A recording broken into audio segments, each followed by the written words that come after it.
Yes, real There you quick. go. I don't understand.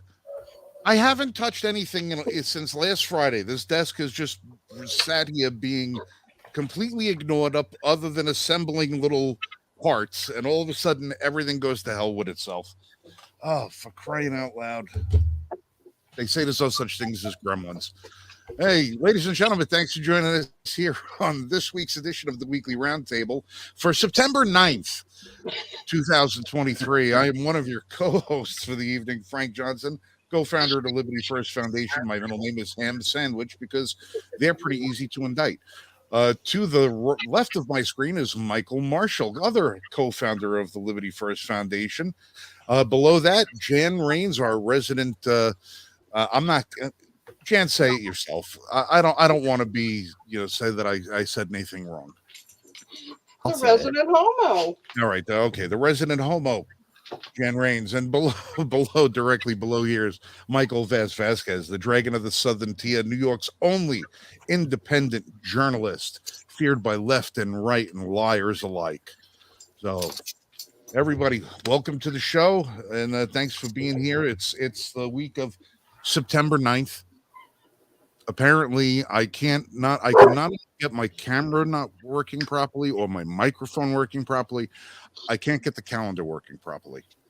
So I think I straightened out the. Yeah, so by this time, by September 9th, we should have a pretty good idea who's going to be going to the World Series. It's only a month away. I have no idea. I'm going for the Minnesota Twins. I say they take it all this year. Oh, does Minnesota even have a baseball team left? I don't know anything about baseball. I don't know. I haven't watched baseball since 1993. So. I haven't seen baseball since like 2002. So I have no clue. The only thing I can tell you is the Lady Sooners won the World Series. Oh, I can tell you that the women's soccer team lost to a bunch of old retired men besides a bunch of high school boys. That happened. Now they want the same money as the men's team, but they can't beat non-professional young boys or retired old men. And they want millions for that. I don't know why. Well, and they want this equal pay stuff. Okay, and I kind of get that. But here's the thing. Okay, pay is based upon revenue that's brought in. And they can't, right now, WNBA does not bring in enough revenue to pay what these women are asking for. Okay, women's soccer does not bring in enough revenue to pay what they're asking for. But they got the money anyway. Okay, they're taking it away from the men's team. They're going to kill it, literally. That's their idea. It's either their way or you get nothing. Okay. It's obey or nothing. Well, here's what's going to end up happening. WNBA, if they keep pushing it, and let's say they do get the salaries that they're wanting, they will kill the WNBA. And then, of course, that's going to be a sexist thing. Right, but I was talking about the women's soccer team, not the WNBA. The women's soccer team is going to be the same thing. Mm-hmm. Okay, because there won't be enough revenues to support the salaries that they are asking for.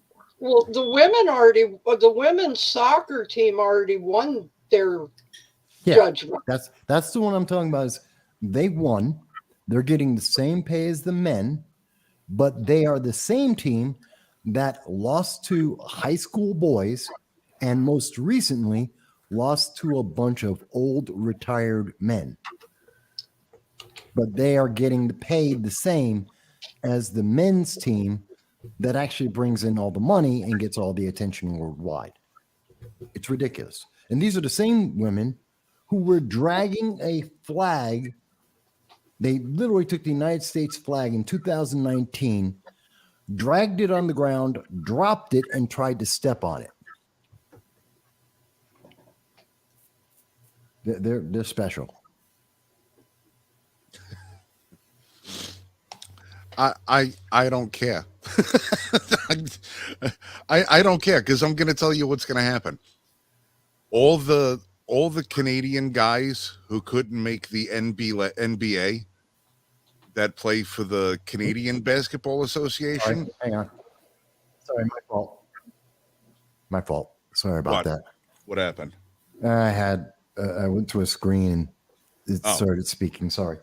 No, I was going to say the guys who couldn't make the NBA that play for the Canadian Basketball League or the Chinese Basketball League, once their careers wind up going south down, up there or over there, they're just going to all grow their hair out, identify as women, come back, try out for the WNBA, and then you'll have all men pretending to be women in the WNBA, and you'll have scores up in the 80s and 90s per game, and maybe a couple of people that could actually slam dunk or something like that. And then the women have their complete equality. They will have equalized themselves completely out of a league, and then the soccer league will do the same thing. And there you go. Bob's your uncle. It's all good. See, I also figured out how we could break the whole there's not enough women CEOs. Well, if we just start petitioning half of the CEOs of all the major, the Fortune 500 companies to just identify as women, well, now you got 50-50. And then you don't have that complaint either. Because this is where it's all going. They've completely, they haven't blurred the line. They erased it. They erased the line. Everything's up for grabs. It's it's a complete circus now. So what difference does it make? I don't care anymore about women's professional sports in any capacity, because as long as a natural born woman steps into a boxing ring or an MMA ring, steps on a football field, a basketball court, a soccer field, or whatever the case is, and is not voicing her objection to men coming in and taking positions away from women who were qualified to do the job, I don't care. I'm no longer going to waste any of my energy defending organizations whose people who play in those organizations refuse to stand up for themselves. They're allowing their jobs to be erased.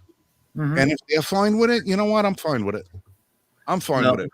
I don't care. Now, at a high school level, it's one thing because the kids don't really have the ability to do anything except not show up or not try out for the team. But a lot of high school kids are relying on their athleticism to get them into a college, maybe try and get a scholarship or something like that. So if the high schools are going to let that happen, and now you're going to be awarding the scholarships that would supposedly go for girls are now being taken by guys who are just going to identify as women and go on to higher education and utilize those scholarships. Well, you know what? If the parents aren't going to stand up and the students aren't going to stand up, I don't care. I don't care. It's not it. I have bigger fish to fry than worrying about fighting for people who don't want to fight for themselves. We could all voice our opinion, but we are not the ones playing on those teams. We are not the ones who are losing the revenue. We are not the ones that are losing the opportunities of the scholarships. We are not the ones whose jerseys aren't selling. We're not the ones who aren't getting a cut of the door. So I don't care. If you don't want to stand up for yourself, I don't care. And that's it. I just want to bring up some discrepancies. Okay. So, the money that these women are going to get is going to actually come from the whole of the U.S. soccer team. So basically, it's going to be taken from the men's. Okay. In 2018, the winning team for the FIFA World Cup was $38 million for the men's. For women's, the women's soccer team received $4 million in the 2019 championship title. Okay. It is estimated that the global audience for the Women's World Cup in 2019 was only 28% of the audience of the Men's World Cup in 2018. Yeah, that's about right. Okay. Now, is that so the paid audience? No, that's just that is the global audience. Well, That's also total. remember that when you subscribe, especially like to pay-per-view and some of these sporting channels and stuff like that, you may be subscribing to get broadcasts for men's soccer. And that might be why you buy the soccer channel. But if you're getting the other stuff and you're not watching it, you're still going to be counted as somebody who's who's watching that, who's a participant of it, even though your television turns off. So I'm going to say that 25%, 24% is probably also an elevated number because you got a lot of people that are just tuning out anyway. They just have to Sometimes. get it included in their subscription. The way they usually count the subscriptions with this, it's kind of like what you see with The Lord of the Rings and She-Hulk and all these TV shows, these streaming platforms. If it starts and you are watching, they count that as a view. Even though it could start and you could turn around 5, 10, 15, after 30 seconds.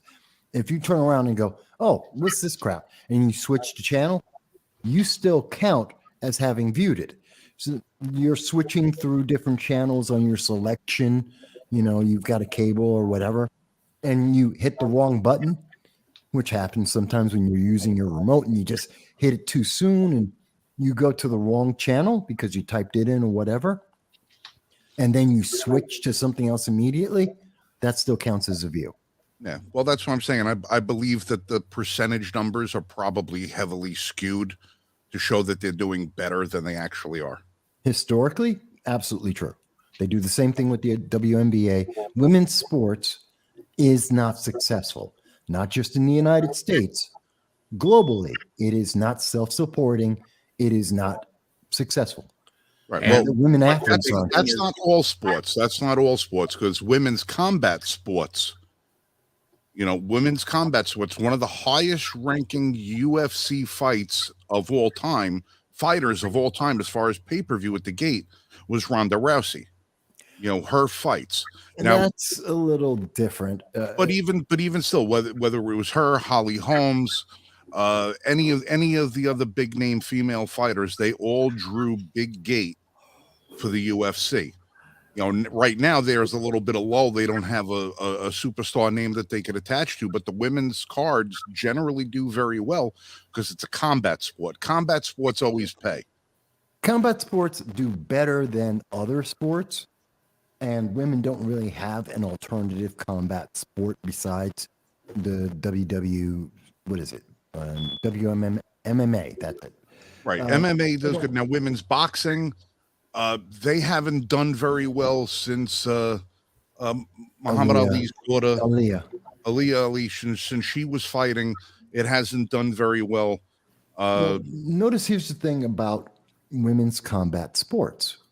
They tend to do well when you have a headliner and not the main underlying tickets. They don't get the same kind of support. They on the top tier at the top ticket, yeah, they do as well as WWE, MMA, Top Flight. I don't know any of the people in there, so I can't give you the names of the people because it means nothing to me. But you're talking about, yeah, this is the headline marquee event. What about the other events? What about the events that go on weekly and monthly? No, they don't have the same kind of numbers. They don't have the same kind of support. So when the problem is people like to point to, as an example, Women's World Cup. They did 28% of what the men did. They're doing so great. Yeah, how many attendees or views did all the underlying games globally for women's soccer? Almost non-existent. The WNBA, which Brittany Griner, she helped to elevate the WNBA over the last 9 months. More people paid attention to WNBA, and it was more of a hashtag with her being traded for Victor Bout, the Lord of War, a international arms dealer that is helping to murder people in Africa right this second. And she elevated the WNBA Kamala Harris took a vacation to go and watch her play her first game back, nobody can name the team she plays for. Well, she generated more interest in not playing than she did in playing. Well, I'm just saying that's how bad it is. But to her credit, I will give her credit that she did come out and say, and this is where I was actually happy about some part of the situation. At least she had a little bit of an epiphany by saying, she will no longer kneel for, in front of the flag. She says that the national anthem hits harder for her now. It hits differently because now she appreciates where she came from, and maybe that's a good thing. If there's anything to it, I'll give her credit for at least acknowledging that her nation, despite the idiots in the White House who did the most ridiculous trade in history, that was the worst trade since Boston got rid of Babe Ruth. That at least if there's one good thing that came out of it, you have one person that had nothing but disdain and hatred for the country now realize that it's actually better than anywhere else. So it helps when you're a criminal and you get off scot-free. You should be appreciative.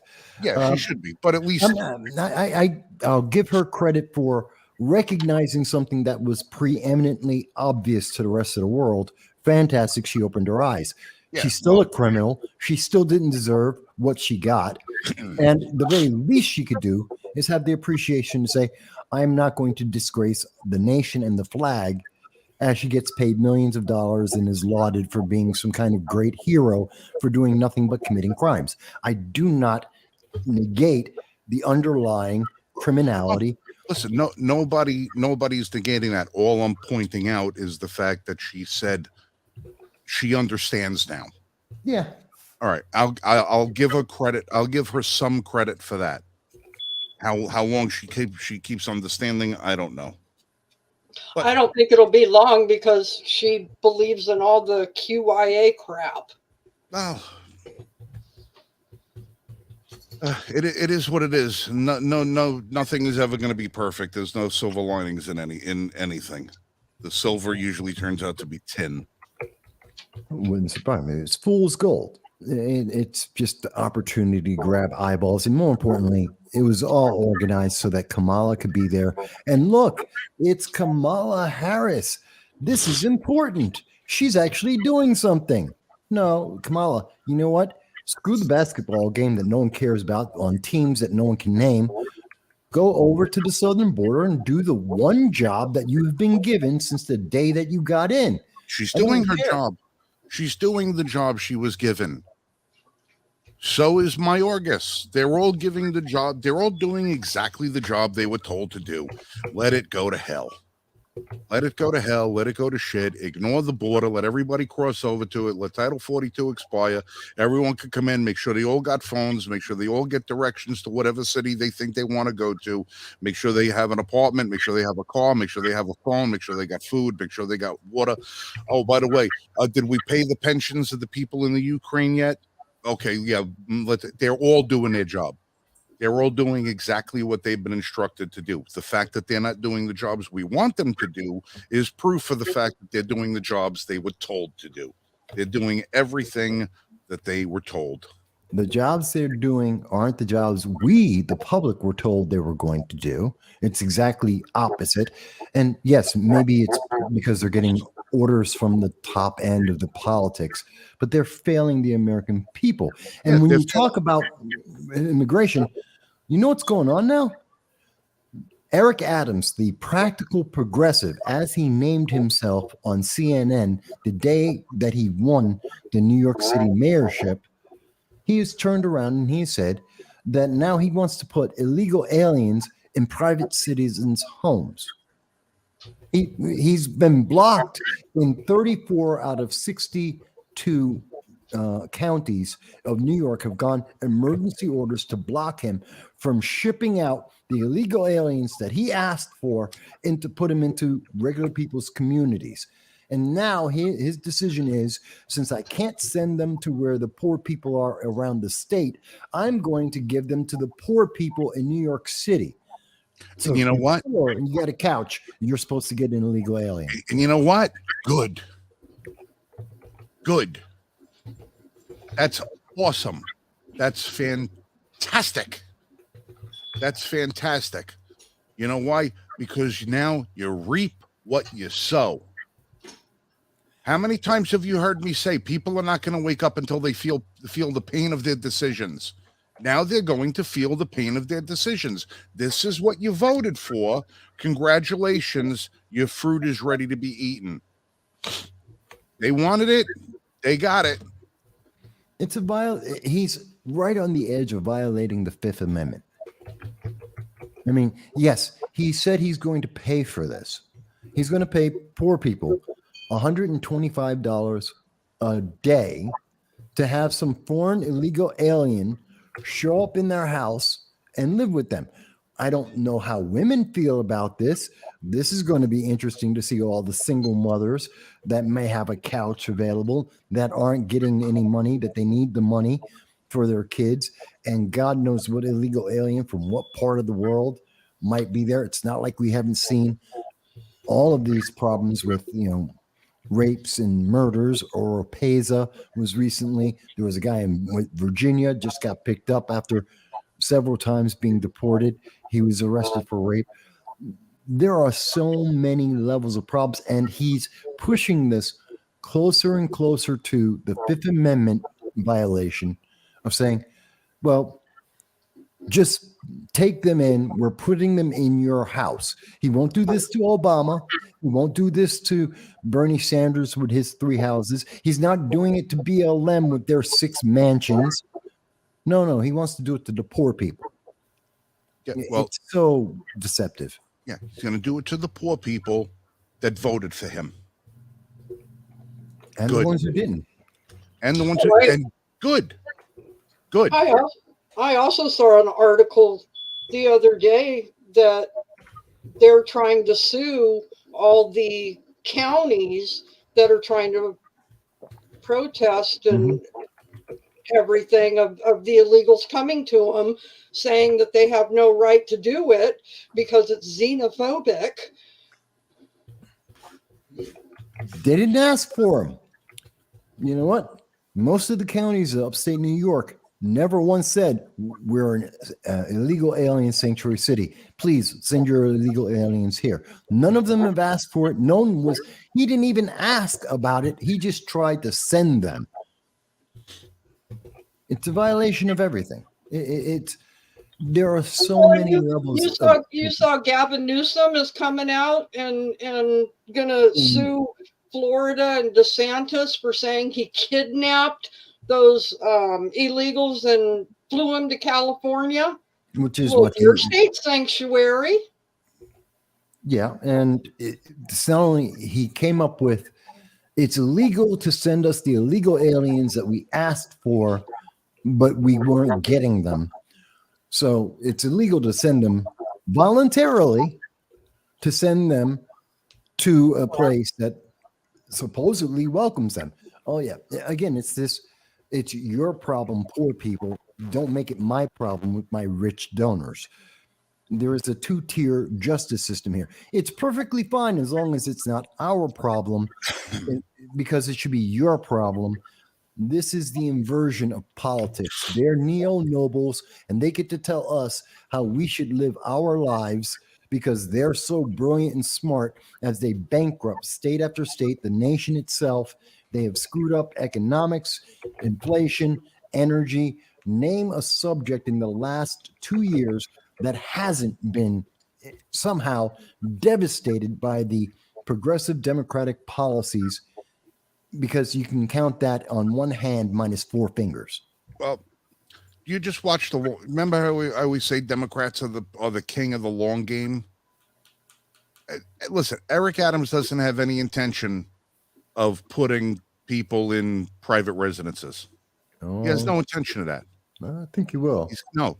What he has is the intention of riling the people up so that they will be so outraged at the mere idea of having their homes violated, as Dale pointed out. He's going to be putting his troops, quartering them, which, if you look at the Constitution, you see, you can't do that.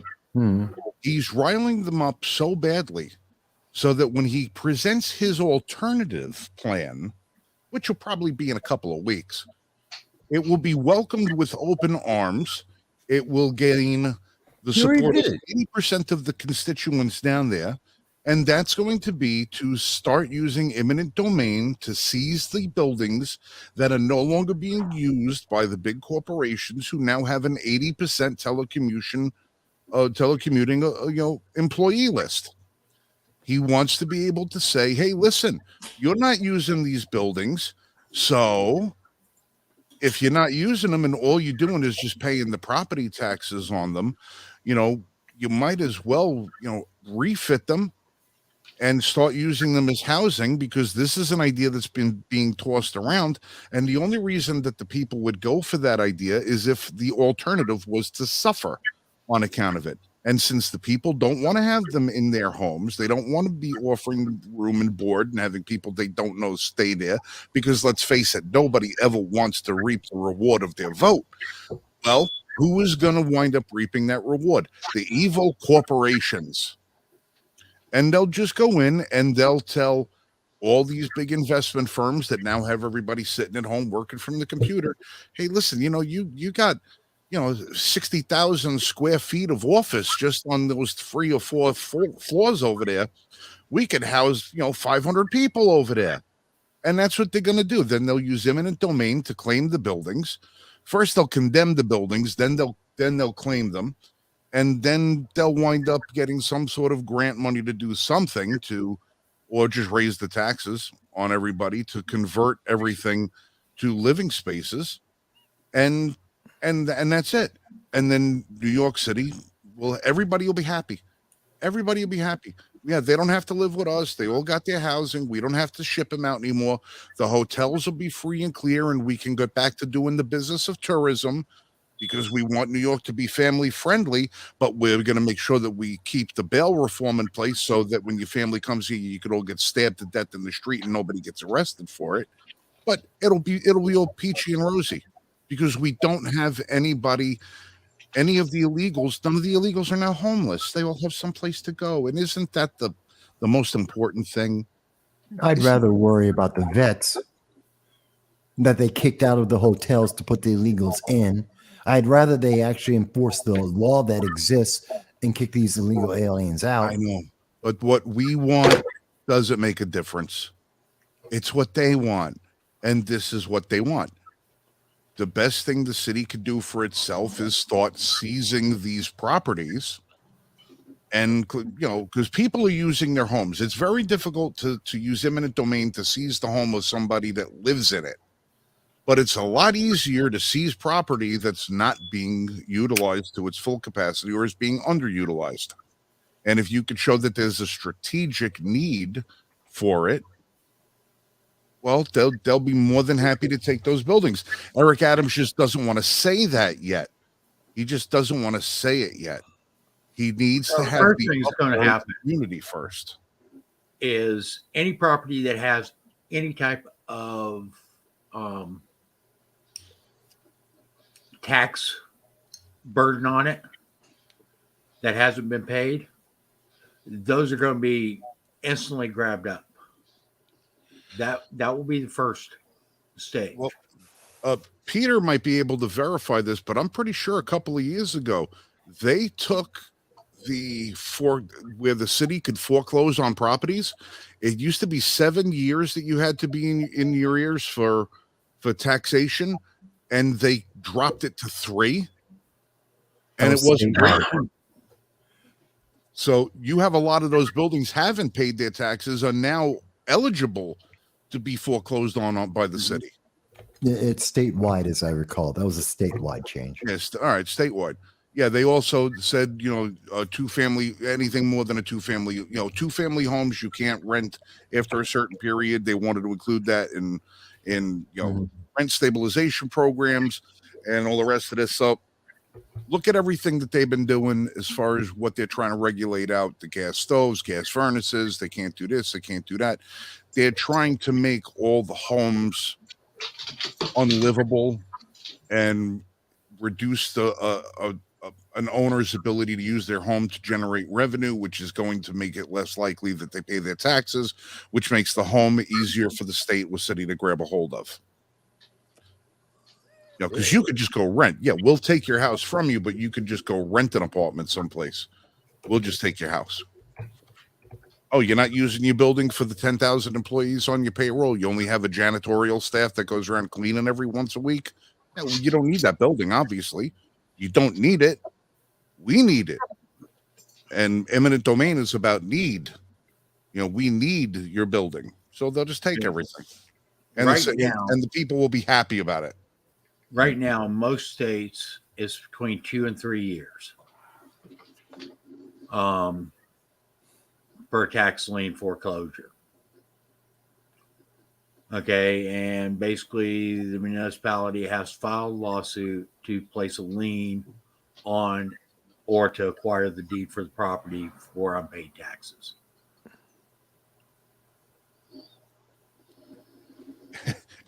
And what is the property owner going to do? Go to court? Right.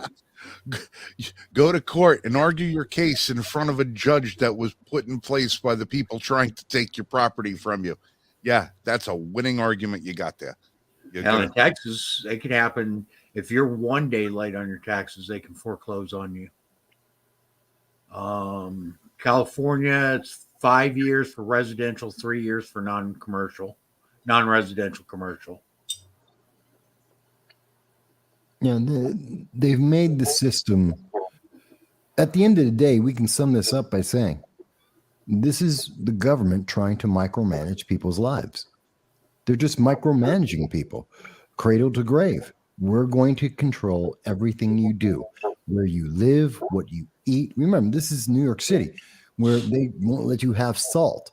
You're a grown adult. You're in a restaurant. You can't have salt on your table because they don't trust you, because they have to micromanage your health. They have to micromanage your eating habits. This is all part of that same cradle to grave movement. And it's just one aspect. And I guarantee if it's happening in New York, because we always see this, it happens in New York, it goes to California, then hits the rest of the nation. Or it goes to California, and then it comes to New York, and then it hits the rest of the nation. And as much as people are going, my God, New York and California are crazy. Yeah, and all the people are leaving New York and California and going to your state and your town, bringing these crazy ideas with them. It's insane. No, And it it's is destructive.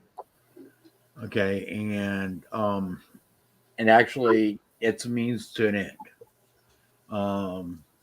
Jan, I saw you post in the comments, you will own nothing, be happy.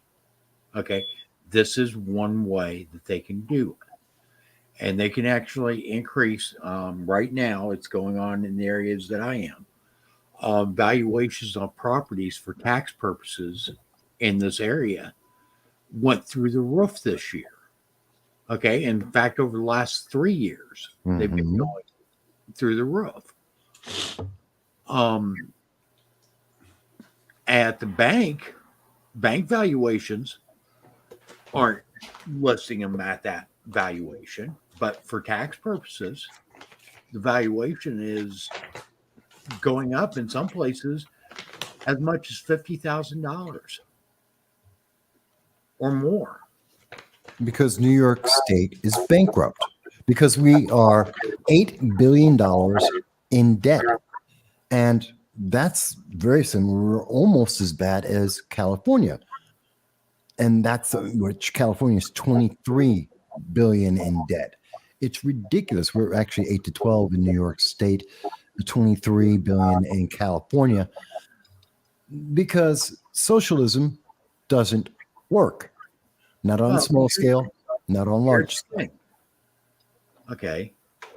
Most of these states back the Build Back Better agenda. Yeah. Okay. And part of that Build Back Better agenda is eventually getting people into government housing. And being part of unions. Ways to take properties away is tax foreclosures. You increase the taxes to the point where it is no longer worth paying the taxes because of the value of the property. Guess what? Government gets the property. You've got no way of really, you've got no recourse. You can appeal a valuation, but 9 times out of 10, they're going to tell you that's what it is. Okay, you don't have a way to actually take it to the courts. That's the whole point. You're not supposed to. You're supposed to Exactly. obey. You're supposed to obey. Jan, this stuff is filtering down to you in West Virginia, isn't it? To a point, we have a really good AG that likes to fight for the people of this state. And he does a really good job doing it. And the scary thought is, how long will he be able to do that before they pressure him out? Or Well, that's kind of a worry too. He's going to be running for governor because, our governor is running against Manchin, who won't win. I don't think either one of them will win, but it worries me because if he does get the governorship, he won't be able to fight like he does as an AG. no. But he'll be a good governor in other ways. But if you look at a lot of the stuff that when they say governors are fighting the U.S. government on this, or this, you'll see Morrissey is usually the number one name. Scares me, and we see how much is Soros putting into these kinds of races, because he is Act Blue, the leadership packs, all of these things are loading the bases against us. We really need to step up, and we have to vote these people out. We really have to speak up and be active, because the dominoes are just they're falling faster and faster. We are getting closer to the precipice, and we're falling off the edge. Now, here's one of the things that I can see happening. And I can see it happening in the not too distant future, honestly. Okay, let me call up our good reference, the United States Constitution, so that I can read this actually verbatim.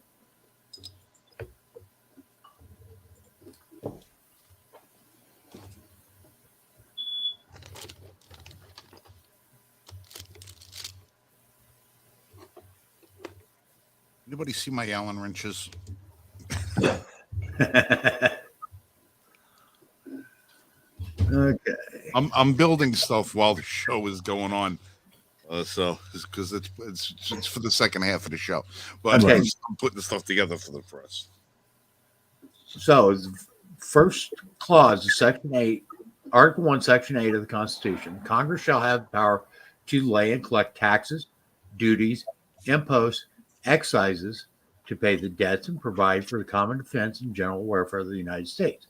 But all duties, imposts, and excises shall be uniform throughout the United States. Okay? If the federal government implemented an 8% property tax on all real property across the United States, that would be in compliance with Article 1, Section 8, Clause 1. Yeah, but that wouldn't preclude states from putting in their own taxes as well. Exactly. But this is what I'm getting at.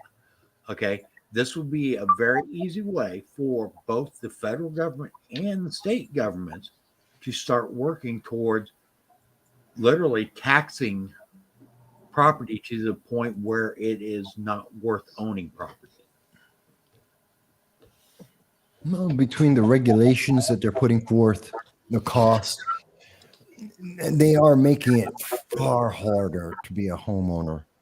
They really Okay. are across the nation. So, if government only has all the buildings, forecloses on all the buildings, guess what? What? Those 15-minute cities sure look a lot more viable. Because you have no other choice. Again, these are Exactly. systems that, and again, what is a 15-minute city? Cradle to grave government control. Exactly. Okay. These vertical cities, these vertical urban areas, these vertical or these 15-minute communities, et cetera, et cetera, et cetera. It starts to become a very real thing when we start looking at the government's ability to be able to tax real property in a manner. And we've got no recourse to fight against it. We have Okay. recourse. Because you We can't do. go to court for tax foreclosure. You can't go to court when they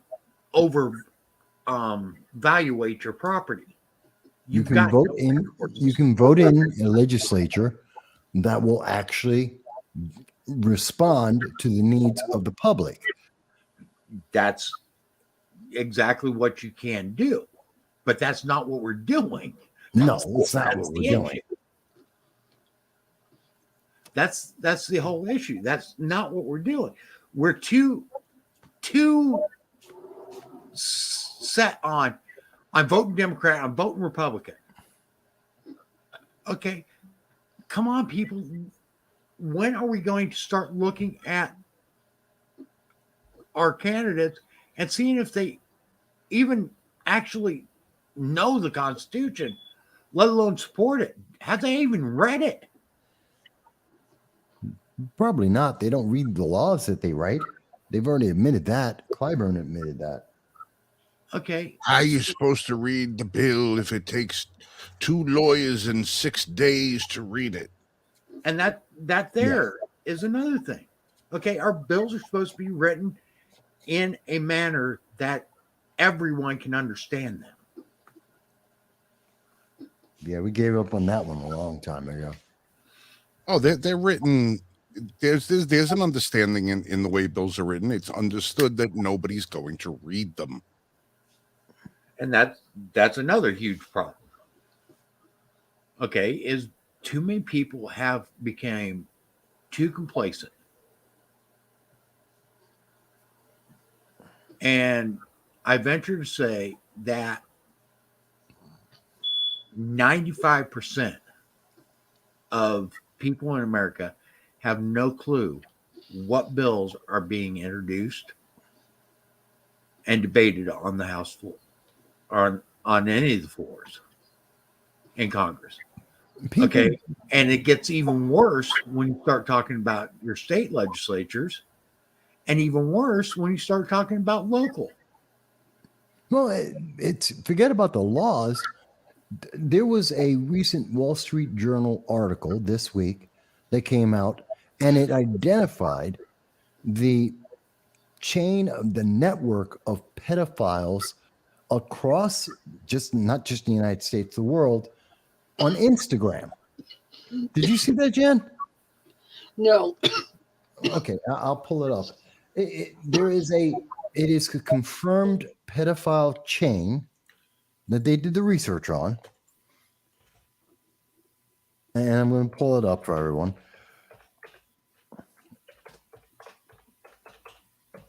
Let's see if I'll pull this up. Here it is, Wall Street Journal. And let me, I just want to show this to everyone because just like you didn't hear about it, Jen, I don't think most people are aware of this. Most people haven't heard about this. No, come on. Of course, the Wall Street. See, here it is on Google. And if you click on it, Instagram connects vast pedophile network. It's behind a paywall. but you can just look it up on Google and you will see it's in the news. It's not being covered by, notice, it's on Wall Street Journal. You can see it in YouTube, but where do you not see it? Let's see, Ars Technica, The Verge, Variety has it, New York Post has it, Fox has it. Where's MSNBC? Where's CNBC? Where's ABC, CBS, NBC? This is coming from Google. CNN. CNN, where are the major networks that people are watching every night? Wall Street Journal reporter says Instagram connecting pedophile community. Where is the news? Why is this not major news? Because Fox News is one of the companies that happen to be reporting on it. It doesn't matter. This should be something everyone should know about.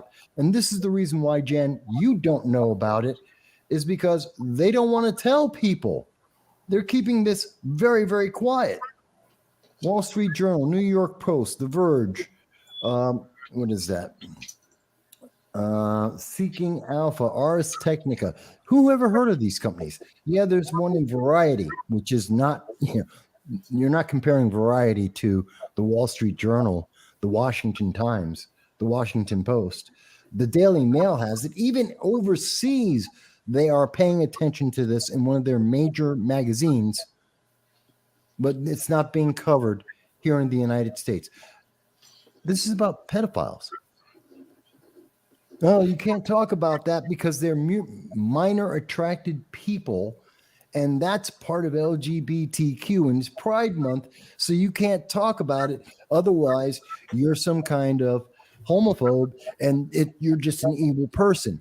No, we know for a fact there are people who are preying on our children, and just in the same way they don't want us to pay attention to the laws they're passing, they don't want us to pay attention to the way our children are being devastated.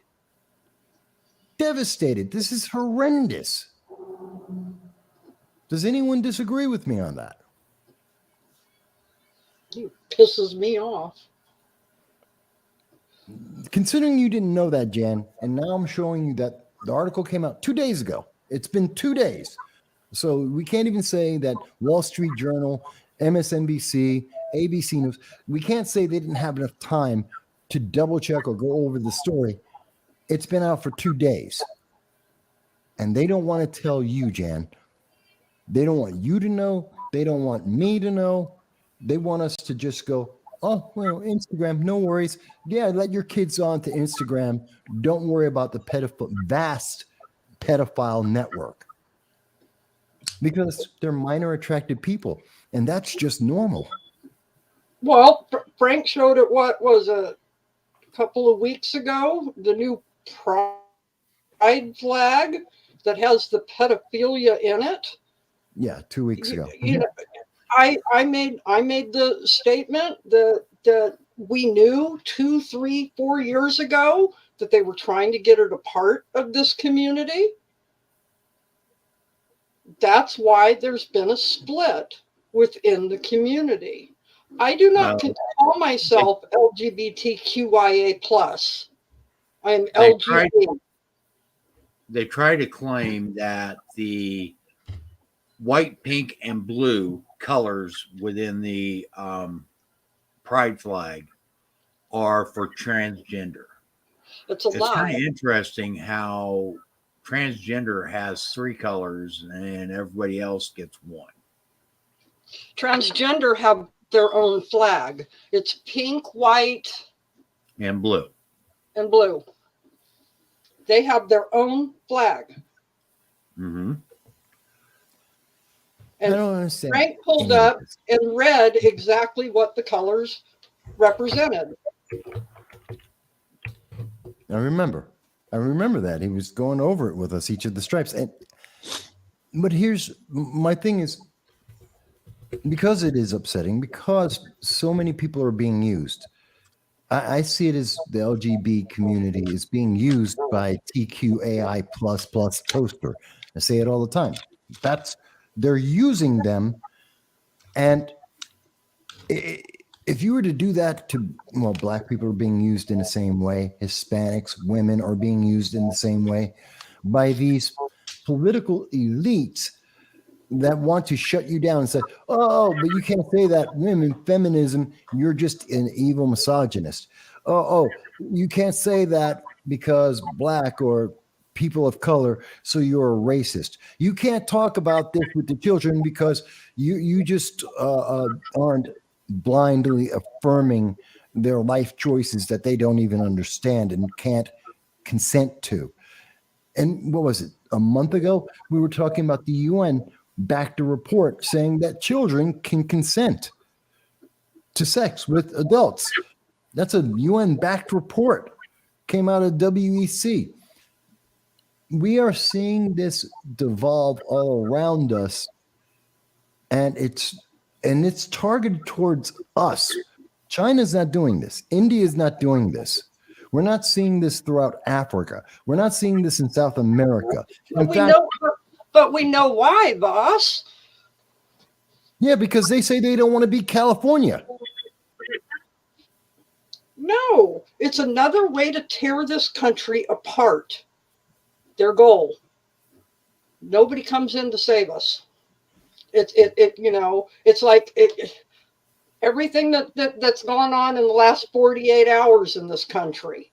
They come out, which I told people back when Biden was vice president with all the Burisma crap that he should have been ousted as vice president right then and there. Well, isn't it amazing that the day the FBI finally turns over the reports, the unredacted reports, and it shows that Biden got paid $5 million to get that prosecutor fired, they indict Trump. Yeah, well, we knew they were going to. The thing about the Trump indictment, to me, is it's meaningless. I don't know about everyone else. I don't even pay. We knew since well before, while he was in office, that they were eventually going to indict him and they're going to convict him of something. Doesn't matter what it is. It doesn't matter what the charge is about or how old it is. They're not going to stop until they indict him and convict him of something, just so they can say he's a criminal. Everything else must be true. No matter how many things we have been proven and proven again and proven again by the news media, by government agencies, the Durham report, we've seen it over and over again that they're just grasping at straws, but they're not going to stop until they can get the day where they say, we convicted him of jaywalking, therefore he's a criminal of everything. Exactly. And a lot of that, again, is to tear down the nation. They know that still has I like Trump as a president. No, I didn't agree with everything he did. It pissed me off with things that he did. But he cared for this country. And he said it time and time and time again. They're not after me. They're after you. I'm the one standing in the way. There's nobody else out there right now that wants to step up and protect this country the way Trump did. Well, nobody. They know. Yes. Everybody knows I'm not the Trump guy. I got my issues and all the rest of that. But that doesn't mean I don't believe this is all bullshit, everything that they have waged against him. But the thing that I tried to tell people like myself who are not Trump fans, why this is important, why they should pay attention, it's not what they're trying to do to Trump. It's what they're trying to do to you. No, they're not trying to indict you. They're not trying to convict you. That's not what they're doing. What they're doing is far worse than that. And it's the thing that they don't understand. When you try to take somebody duly elected, you rig an election to get rid of them. What you're saying is to the 81 million people that voted for this guy, your voice doesn't matter. Not Trump's voice. It's not Trump's voice that they're worried about. It's your voice that they silenced. When they try to take Trump off the ticket, and they're going to try everything that they can to do it, what they're doing is saying, you, the American people, we don't have enough trust and faith in you to allow you to voice your opinion on who you believe should lead the country. We don't allow you, we're not going to allow you to vote for who you want. It's not about Trump's message. It's not about Trump's effectiveness. It's not about Trump. It's about the people. And it's about the fact that they're telling the people, listen, even if you're voting for him because he's the nominee and you don't like our guy,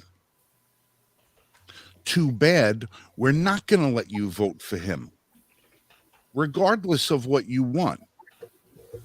They're violating our First Amendment, our Fourth Amendment, the Fifth, everything that we value as citizens of the United States by bamboozling a candidate off of the ticket or trying to do everything they can to hamstring him, interfere with the election, has got nothing to do with him. It's all about what they think of the people that do not subscribe to their point of view. We do not matter to this government. We do not matter to the people that are in power. We don't matter. It's not Trump. They don't give a damn because it would be anybody who's leading the ticket. They would do the same thing. If Trump didn't run and say it was Bush, the other Bush over there, the shrub, whatever his name is, Jeb. Jeb. Okay. They would have stolen the election from Jeb. Had Jeb done the impossible and beat Hillary Clinton. They just didn't expect Trump to beat Hillary Clinton, and this is a vendetta against him personally for doing the impossible and taking Hillary's crown away from her, her anointment. But it's all about making sure we don't have a voice. It's got nothing to do with him. It's all about making sure that we don't have a say in how we see our own nation being governed. Our voice doesn't matter. And for all the people on the left, I got news for you. You're useful idiots. Because just because you think your guy is going to win, or just because you think they can rig another election and keep your guy in power, don't think for a second they give a shit about you either. You are just a useful idiot who's there to make sure that that's one less vote they have to fraudulently count. You are not getting a seat at the table. And you know how you know you're not getting a seat at the table? Because ever since the Civil Rights Act was passed in 1964, Black Americans have gotten nothing from the Democrat Party except empty promises. Yeah. But they know you're going to vote for them, so they keep the promise alive. It's not like Jesse Jackson, keep hope alive. No, this is keep the promise alive. They keep promising you, but yet they don't ever deliver because the promise is worth more than the result. Because once you give somebody the result, you have no use for them anymore. So you don't need to leave them in power. They did their job. They should go home.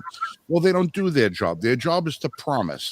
So everybody on the left who thinks, oh, my guy is going to win, yay for our team.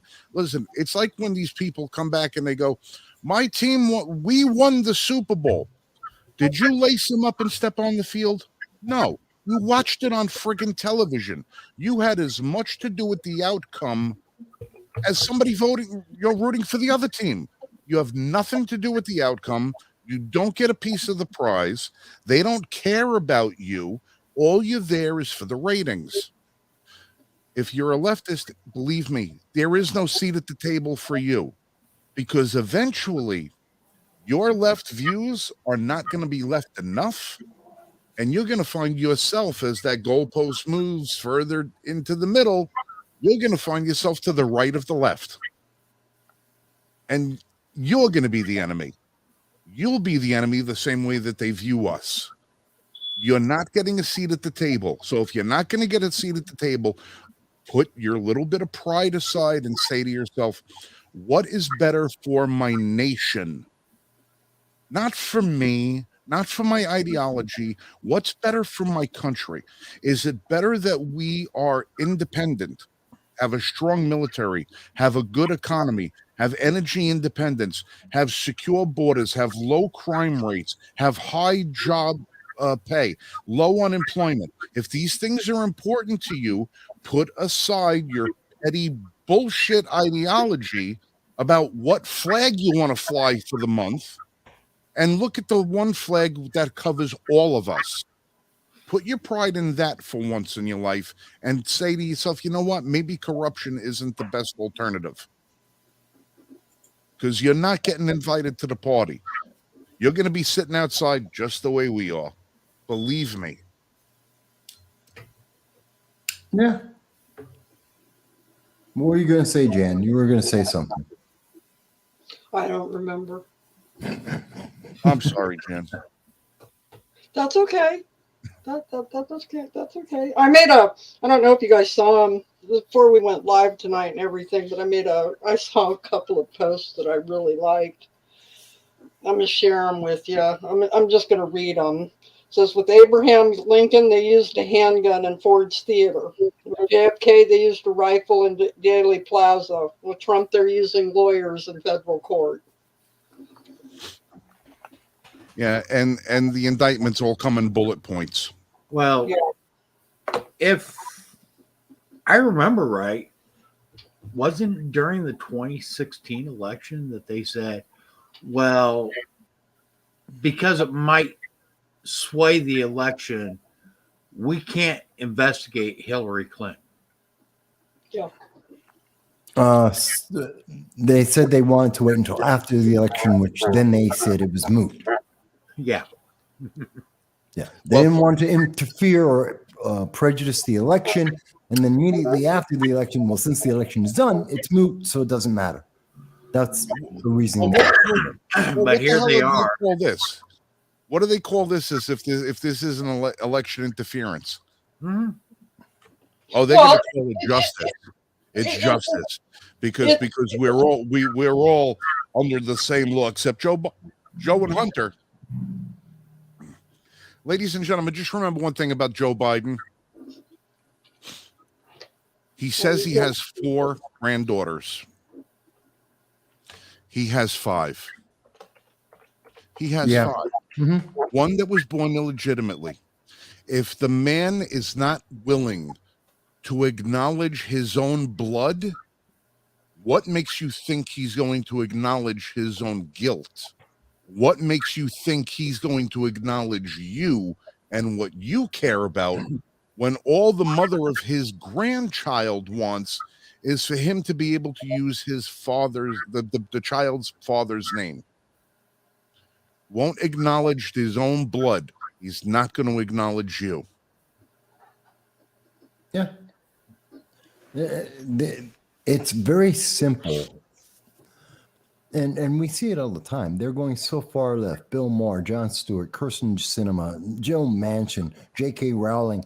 These are all confirmed leftists, not even Democrat, leftists.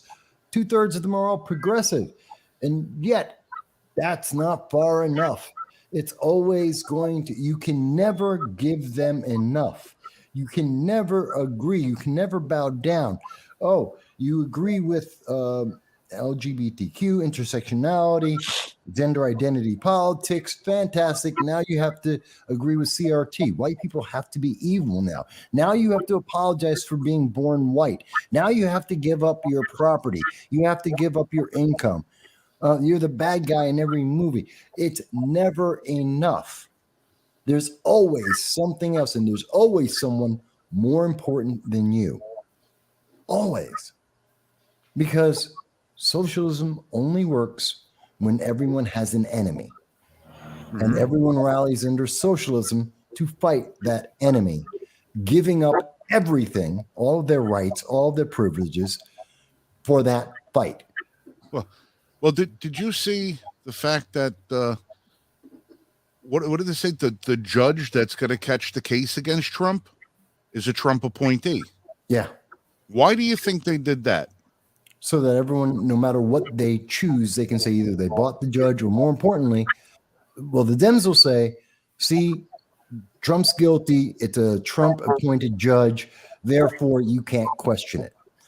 For the right, they're going to say, okay, well, this is someone who's been corrupted just because he was elected. Look at the political pressure that's on this person.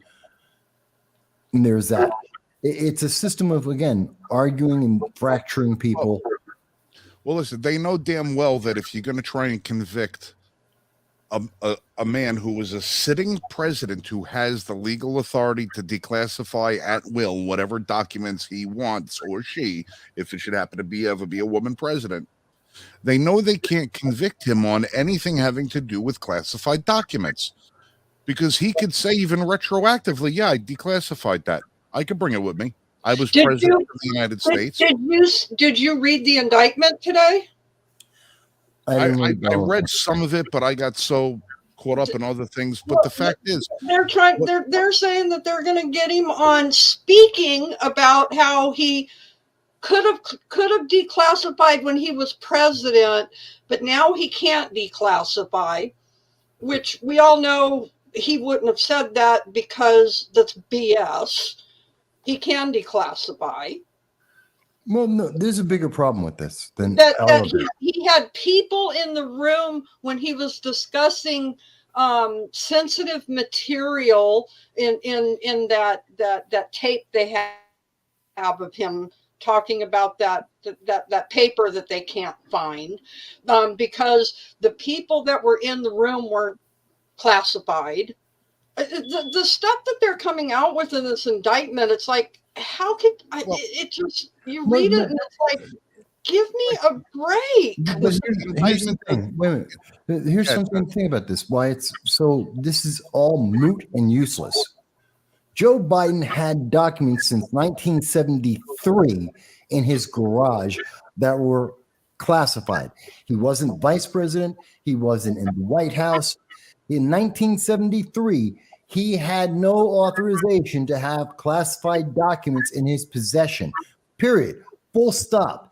He's had them since we're talking about nearly 50 years he's had classified documents in a garage.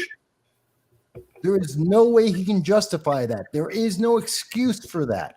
If they were at all in any way serious about this, if it isn't political, then standing right next to Trump should be Biden on the same charges of classified documentation.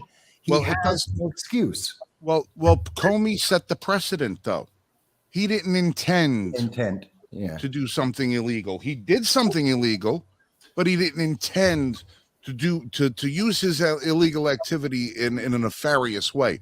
So we're not going to charge him with anything. But the fact is this: they know that if you look at the letter of the law, you cannot convict Donald Trump for anything having to do with classified documents, for the simple fact that he could declassify something, even if he said it in his own head. This is now declassified. It's declassified. That's it. He has the authority to do it. It doesn't matter what happens after that point. They know they can't convict him, so what is the best thing? Even if they put it in front of a Democrat judge, and then if it goes to a jury, the jury is going to have to review the law and say, well, he has the ability to declassify, so we can't convict him on this. They know they can't get a conviction, so the best thing to do is put him in front of a Trump-appointed judge. So if the judge, when it gets to them, looks at it and says, you don't even have a prima facie case here. You can't bring these charges against the man because he was a sitting U.S. president when he took the documents. When he retained the documents, he can declassify at will. It would be a different story if after January 20th, 2020, he snuck back into the White House, took the documents, and then left. because then he wouldn't have had that. His authority to declassify would have been rescinded at that point. But because he had them during his tenure and took them during his tenure, even if it was the last thing he did walking out of the White House was stuff that shit under his arm and walk out, he had the authority to do so. They know they can't get the conviction, so the best thing to do is put him in front of a judge, a Trump-appointed judge, so that on the 1 in a trillion chance that they could convict him, they could then say, see, justice. Just this Trump-appointed judge was able to surpass his own ideological beliefs and side for justice. And two, if he walks out of court with nothing happening, they could say, see, Trump's corruption extends beyond him and to his own judges, and that enough should be enough to preclude him from ever holding the White House. Yeah, That's what it's the the long propaganda setup. Everything they do is the long game. There's bullshit in New York trying to convict him for felonies that they don't have the authority to even try him for, that are beyond the scope of what the New York authority has. They don't handle federal cases at the state level. Well, It's and all- don't forget, we've got the Atlanta decision. If they're going to indict him coming out in August, this blatantly, this is election interference. No, this is Yeah. this is worse than that. This is the final step of a coup. You can definitely make that case because it is definitely you're railroading the public into. It's like the old Soviet Union, where you have your choice is the dead guy or the guy who's running. You can vote either way. There's only one that matters, but you have a choice. It's the same idea. Oh, you can pick anyone you want except that guy. We don't like him. You can't have them. They can't be on the ticket. It's Oh, the same thing. Henry Ford said you can have any color you want so long as it's black. Exactly. We have, and then they wonder why we have no confidence in our elections. And if you don't have confidence in elections, you can't have confidence in the government. And they're shocked and surprised by this. Yeah, now Dale says he thinks that the deep state got their hooks into the judge. Now, if at all possible, maybe this week one of us can look into it. The judge that was appointed by Trump, that it's now going to go in front of, at some point had to have some sort of congressional hearings to get that post. So why don't we go back and see if we can't find a video of the congressional hearings? Let's take a look at what questions the Democrats had for this judge and what the Republicans had for this judge at the same time, and then see if there's something there in the questions that they asked that would, because they're also really good at telegraphing everything that they're going to do. Let's see if there's something in there that we could piece together that would try and find out, okay, what are they going to use to go after that judge? As if Dale says is true, that they got their hooks into him. Well, is he like Sheldon Whitehouse? Does he have a membership to an all-white golf club that his wife sits on the board of, that he refuses to leave because he's trying to influence them into letting the coloreds in? Because those are his words, by the way. Yeah. Trying to influence them to let the coloreds in. That's why I'm a member of an all-white golf club.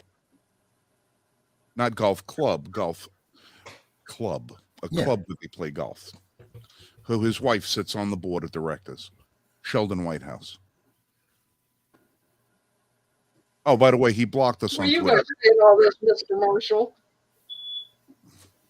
I was just looking at this judge for that was appointed to preside over this case. Okay. And anything? Not so far yet. I don't. Canyon. Yeah, I don't expect you're going to find anything. Well, I think we gotta this look. judge is a perfectly normal judge. If you can't find nothing on the judge, we gotta look beyond that. We gotta find out who his wife is, who his kids are, and all It's the a rest of that. she. Because it's the same thing they're gonna do to him that they did to General Flynn. Oh, we can't get you. We're gonna get your kids. You want the IRS to have, to make special visits to your kid's house so they could, let's see if we can't find. Oh, show me the man. We'll show you the crime. Well, Okay. I did find a link to this confirmation hearing. if his address suddenly becomes, if they Public. release his address and it's public, that means they're going after his family. Yeah. It's a she. What? It's a she. Judge Eileen Cannon. Yeah. Okay. She faced criticism. Hold on a second. Thanks for the backup, Dell. He gave us the date, 9/6/22. Hey, that's funny because it's 9/9/23. So a year and 3 days ago. Yes, I'm making reference to my fat fingers that can't type proper date out. So, But yeah, you'll see what happens. Either we can't guarantee the judge's safety. well, Well, no. did you see that they arrested more J6 insurrectionists? No. Yeah. What are we, That's going to be an ongoing thing. 3 years after? That's going to be an ongoing thing. They are not going to let that rest either because they see that as being damaging to Trump's candidacy. Well, plus they also need a backup story for every week. So if something Well, something falls through, they need something else to back up. So they have to have one on the back burner at all times. yeah. But here's the big thing that really stands out to me is we have all these investigations and we know that there are ongoing investigations into Biden, but yet we don't see any indictments on him. But yet we see indictments here recently every other day coming against Trump. And I've got to wonder why we are seeing such a prejudicial use of the Justice Department. Okay, I mean, a lot of this stuff is not stuff that was recently found out on Biden. Okay, a lot of the stuff for Ukraine was clear back before. It was back during the Obama administration. 2014. Before he even thought about running for president. Well, that's because most of everything that you're seeing right here is not about protecting Biden. Biden is the bag man. Biden got his $5 million. Biden got it. That was Biden's fee. That was his fee for orchestrating the deal for the bigger guy. This isn't a matter of protecting Biden. This is a matter of protecting Obama. Probably. Joe Biden couldn't make foreign policy decisions. How is he going to be the one who's going to make the determination that foreign aid would be withheld from the Ukraine unless they fired the prosecutor that was investigating the company that his son was working for? Barry has to be the one to approve that, not Joe. Barry has to do it. So the only reason Barry was doing it is if Joe got 5, how much did Barry get? Well, think of this. As we have seen in video after video of Joe Biden bragging about his interaction, his interference in the Ukraine and getting the prosecutor fired who was going after his son, he said, you fire the guy or the United States will cut their funding. You don't believe me? Call Barack now. He said that. We know that Barack was involved. We know Obama was involved deeply because he said that was part of the threat he made to this nation of the Ukraine, that Obama was going to back him up in cutting funding unless they had a political quid pro quo. He said this, it's on video, it is confirmed. It's not even like, ooh, maybe. It's a fact. It is an absolute fact. Right. And we know Obama's in this. And how is Joe going to go over there and say something like that, if he already wasn't told by his boss, you have the authority to make that play? Of course it was clear. That's why he said, call Obama. Right. So the order didn't come. The threat came from Joe. The order came from Barry. Yeah. Barry made the order. Joe made the threat. Joe got his 10% of the VIG. He got his $5 million. How much did Barry get?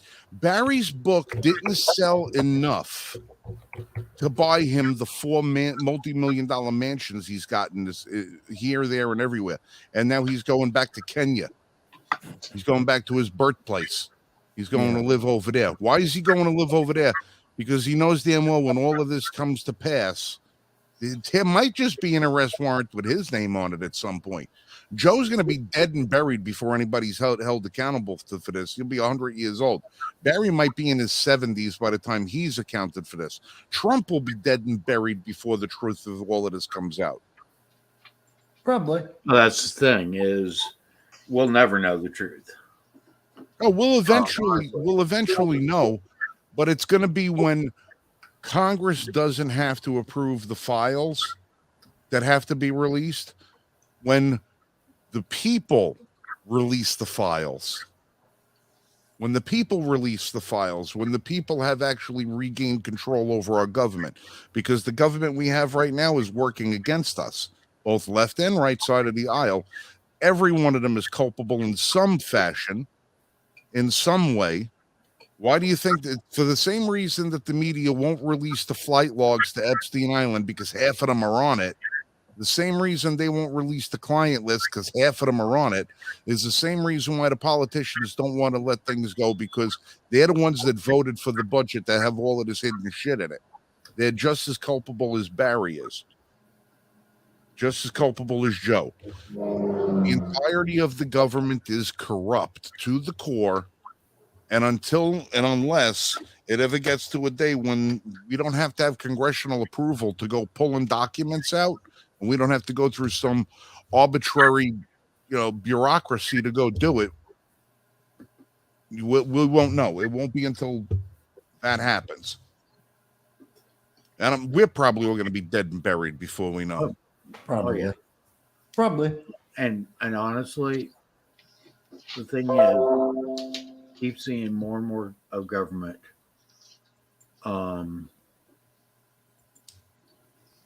getting to the point where they aren't concerned about you and I. They're concerned about who's lining their pocketbooks. That's all they care about. Who's filling up their campaign coffers. Yeah, we've been there for a while now. We've Okay. been at that level for a while. And that's the thing. Okay. And yeah, we say our vote matters, our vote counts, and so forth. But it's not going to matter. It's not going to count. Yeah, maybe in local elections, maybe there we can have an impact. But once it gets to state level and above, we really don't have that much say, because we are told what candidates we are allowed to vote for. We are told you either vote red or you vote blue.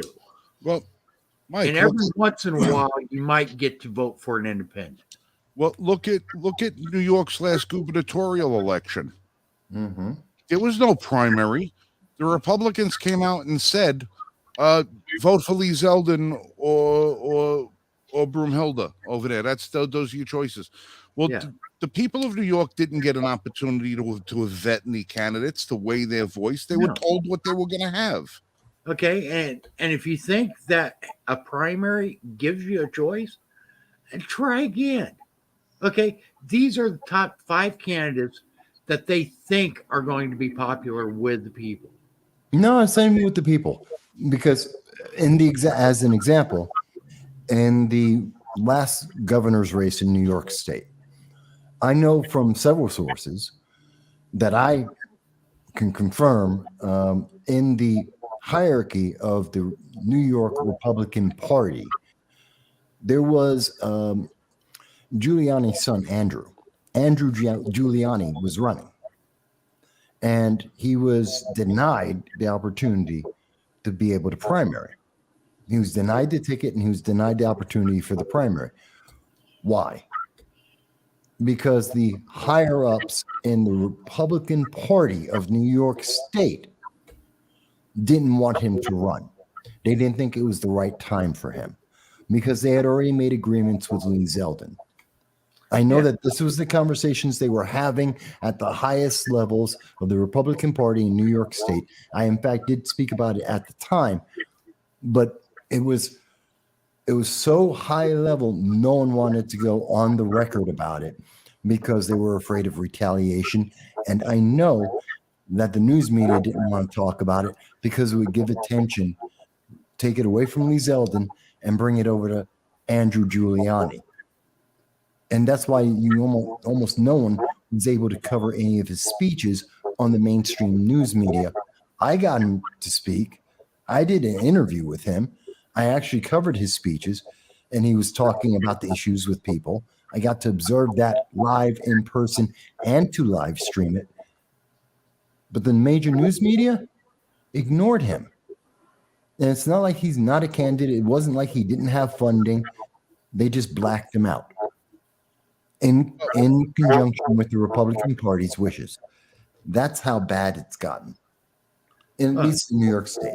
Yeah. Right. Well, that tells you where the New York Republican Party is, because you would think that one of Trump's staunchest supporters was Rudy Giuliani. So that was payback for Rudy for supporting Trump to make sure that Rudy's son doesn't get the political opportunity. Now, granted, I don't know nothing about the kid, other than the fact that when Rudy was taking the oath of office in New York City, he was climbing all over the podium like an idiot. You know, that's the only thing I remember about Andrew Giuliani. I don't know nothing about him, his policies, what profession he went into. Was he in the family business this whole time? I don't know nothing about the guy. Most people don't. And right. But if he wants to run and he got the signatures to get on the ballot. He was a credible candidate. He was a credible candidate. If you do the work and you earn your spot, take your spot. For them to deny him the spot, again, was not only a matter of, now this is what I was saying before. Remember how I said it's not about Trump, it's about going after the people. This is not only about, that wasn't only about punishing Giuliani for supporting Trump. This is a matter of making sure that the people of New York don't have a choice there, because Trump's and the Republicans in New York supported Trump as well. So this is their punishment too. You don't get the candidate you want. You're going to get the candidate we tell you you're going to have. Well, look at Doesn't matter what you want. Larry Sharp had getting on the ballot. Yep. Well, they removed the ability of libertarians or any third party from even being a party in New York State. They illegally changed the rules a year ahead of when they were supposed to be changed, if they were going to be changed. It was supposed to be reviewed. They took away ballot access from them a year ahead of time, illegally. Broke the law. Okay, I mean, and this isn't only happening in New York. It's happening across the country. Okay, I mean, look at California. It is possible that when you go to the ballot, and it happens quite often, you don't even have a choice between Republican or Democrat. In a lot of cases, in a lot of races, you're voting for two Democrats. Yeah. Okay, because the way they hold their primary system and so forth, it is possible for two candidates from the same party to be running in the same race. Rank voting. No, it's not ranked voting. It's essentially what it is. It's non-part. They call it nonpartisan primary. Okay, so when the primaries ran, regardless of what your party is, you can actually vote in either primary. Okay, and they don't actually run it as a primary of a Republican primary and a Democrat primary. They run it as a candidate primary, and the top two candidates are the ones that then progress onto the general election. That's for the states that have not a caucus, but just open primaries. Yeah. Unlike New York system, which is closed. For people who don't know what that means, closed in a closed system, if you're a Republican, you can only vote in Republican races until the general election. So all primaries are only for Republicans or for Democrats or Libertarians, so on and so forth, until you get to the general. In an open system, anybody can vote for any candidate of any party for whatever elected office. So you could be a Democrat voting for a Republican for governor, as an example, or a Libertarian voting for a progressive, if you wanted to, for a lieutenant governor. That's the difference in the system. Yeah, the system allows your opponent to be able to vote on what play you can run. Mm-hmm. Mm-hmm. Yeah. Pretty much. Okay, and honestly, and I've said this before as well, I don't agree with the primary system. I believe that any candidate that is able to get enough signatures or to be able to show that they do have some form of support, an actual chance of winning an election, they should be able to run, regardless of what party affiliation or non-party affiliation they have. Well, I don't even think it should be a matter of saying if somebody has a chance to win. Who is anybody to determine who has a chance to win? If you And want actually, to I run, don't even think they need to, that they should actually have to get signatures. I don't agree. No, look, there's some minimum standards we know that you have to Yes. pass in order to get on the ballot. But once you get on the ballot, you're just as viable as anybody else is. Who knows if your message, you don't know if your message is going to resonate unless you're allowed to bring your message to the people.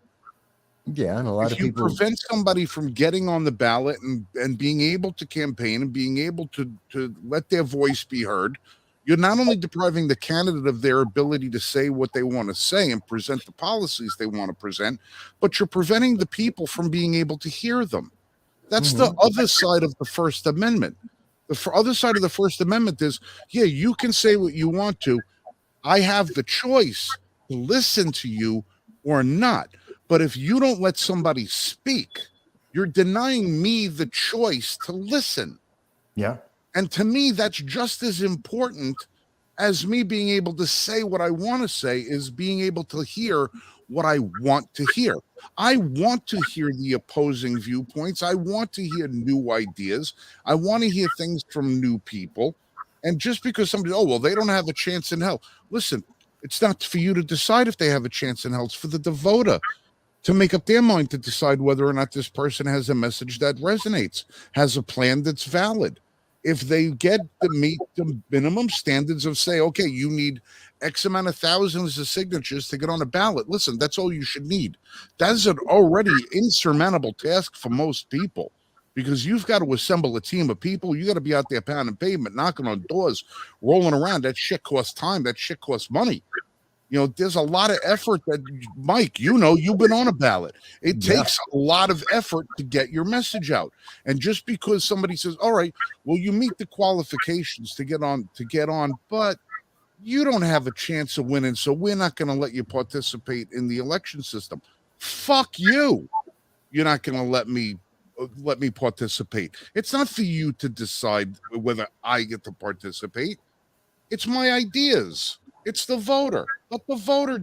I don't care if there's 50 people up on a stage and you have to have a 3-day Lincoln Douglas style debate. Let them all be heard. Let people hear you. I agree with you. And I know I've gone through this myself when I've had to go from Binghamton, Broome County, up to Herkimer County in the middle of the winter in a 3-hour snowstorm.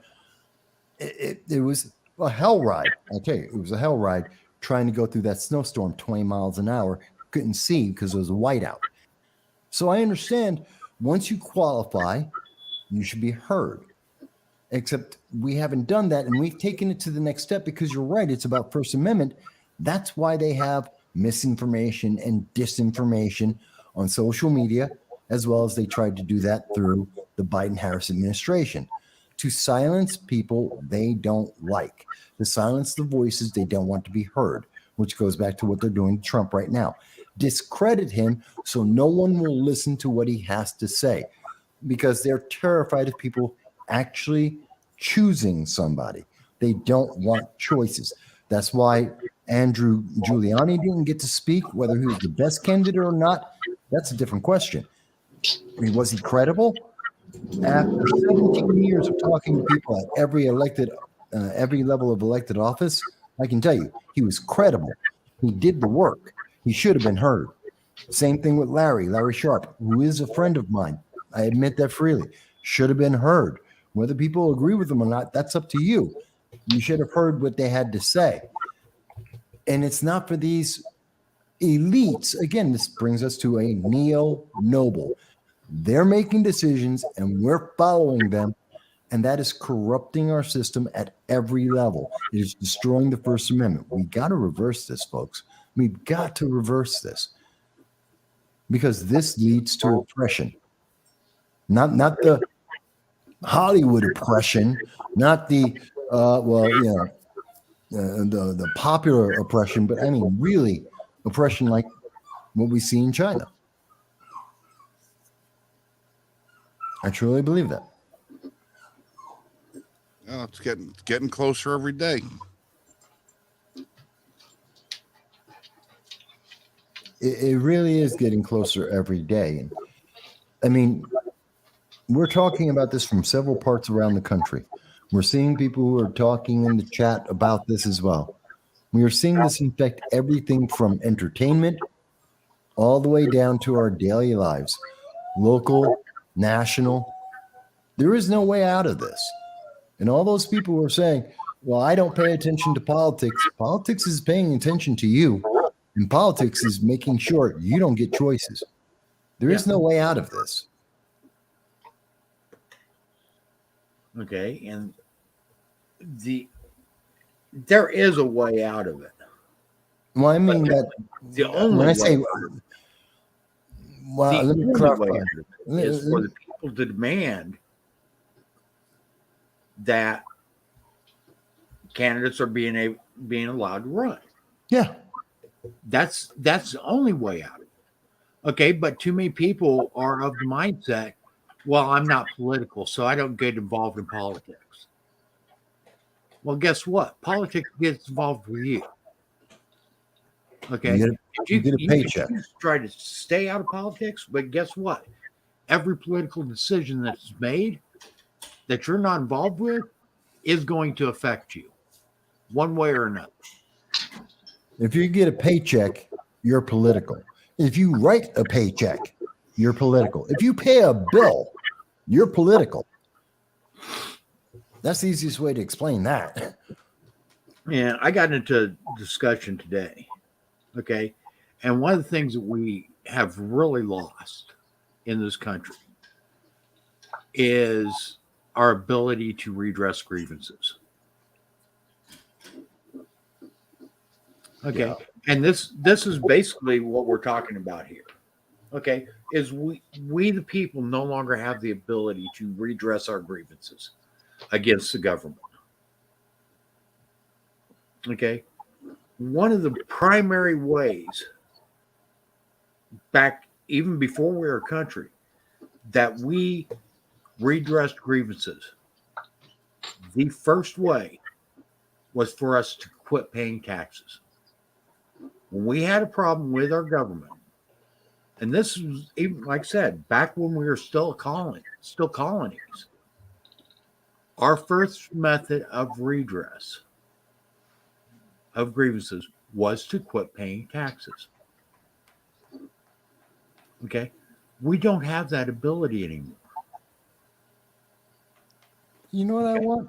Let me If be able you to don't pay have a your goal. taxes, you don't get to go to court to explain why you didn't pay your taxes. No. Okay. You don't have that opportunity. You don't have the opportunity. Okay. You don't pay your property taxes. Guess what? We are just talking about it earlier. They come and seize your property. You don't have the ability to appeal that. Okay. No. You don't pay your state income taxes. Guess what? They start taking your money out of your bank account. You don't have the ability to appeal that. You don't pay your federal taxes. Guess what? They start seizing your bank accounts. You don't have the ability to appeal that. You don't have the ability to go to court for that. Okay? We no longer have the option not to pay our taxes. Well, Okay, and well, I'm actually against the income tax, honestly, because I don't believe that we should have to have an income tax if we have a government that's actually spending within its confines, the confines defined in the Constitution. But we've got now a government that's out of control with the spending, and the result was we passed an amendment to include an income tax.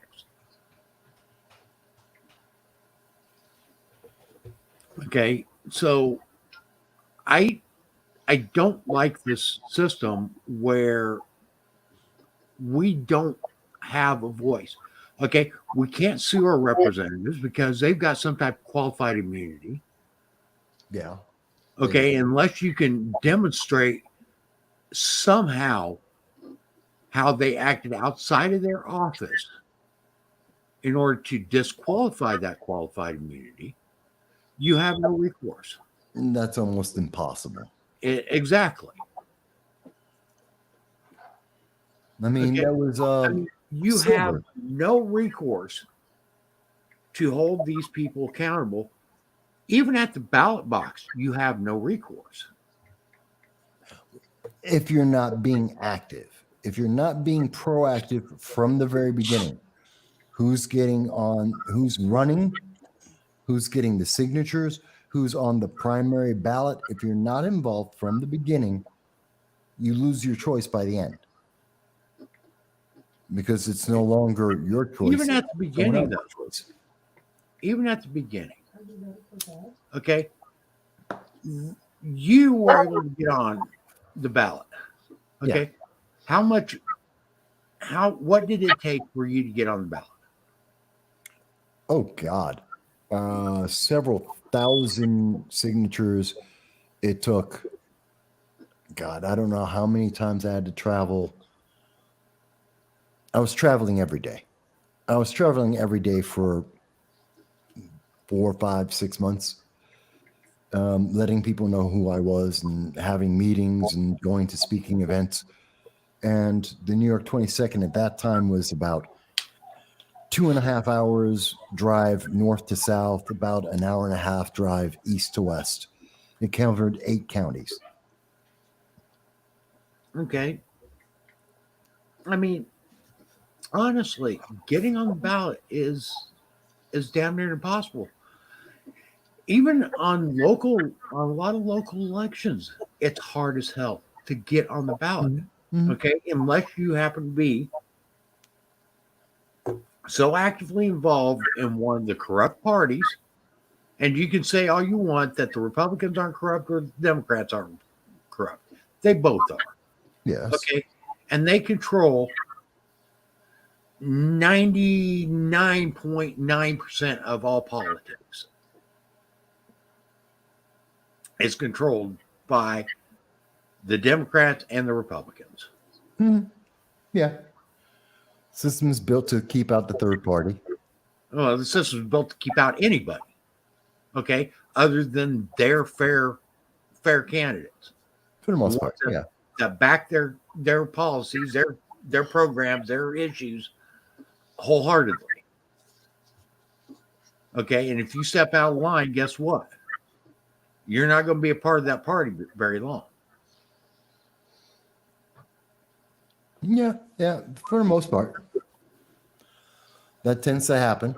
Okay, so to say that we have a voice is erroneous. It's wrong. It's false. We don't have a voice. The only voice that is there right now is either a Democrat or a Republican voice.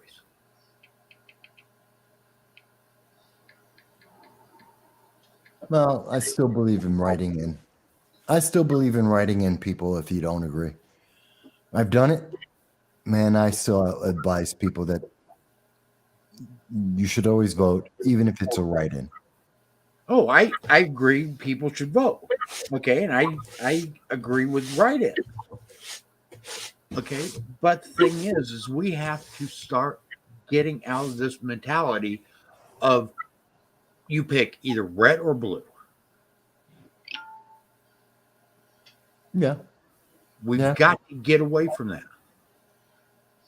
Okay, and until we start getting away from that as a country, we're going to continue down the same path. No, they don't want us to do anything else. I mean, we've discussed it earlier. This is why they have the WNBA and they have Kamala at the WNBA to support Brittany Griner so that we don't talk about anything else and we don't realize there's another choice to be made there. It's the reason why they're not telling us about the pedophiles. It's, that the news is isolated so that most people will not find out about it. And the same reason why we don't know about the pedophiles that are on Instagram as a national issue is the same reason why we don't know who's in the black book of Epstein's Island, which we should have known for a long time. Ghislaine Maxwell is convicted.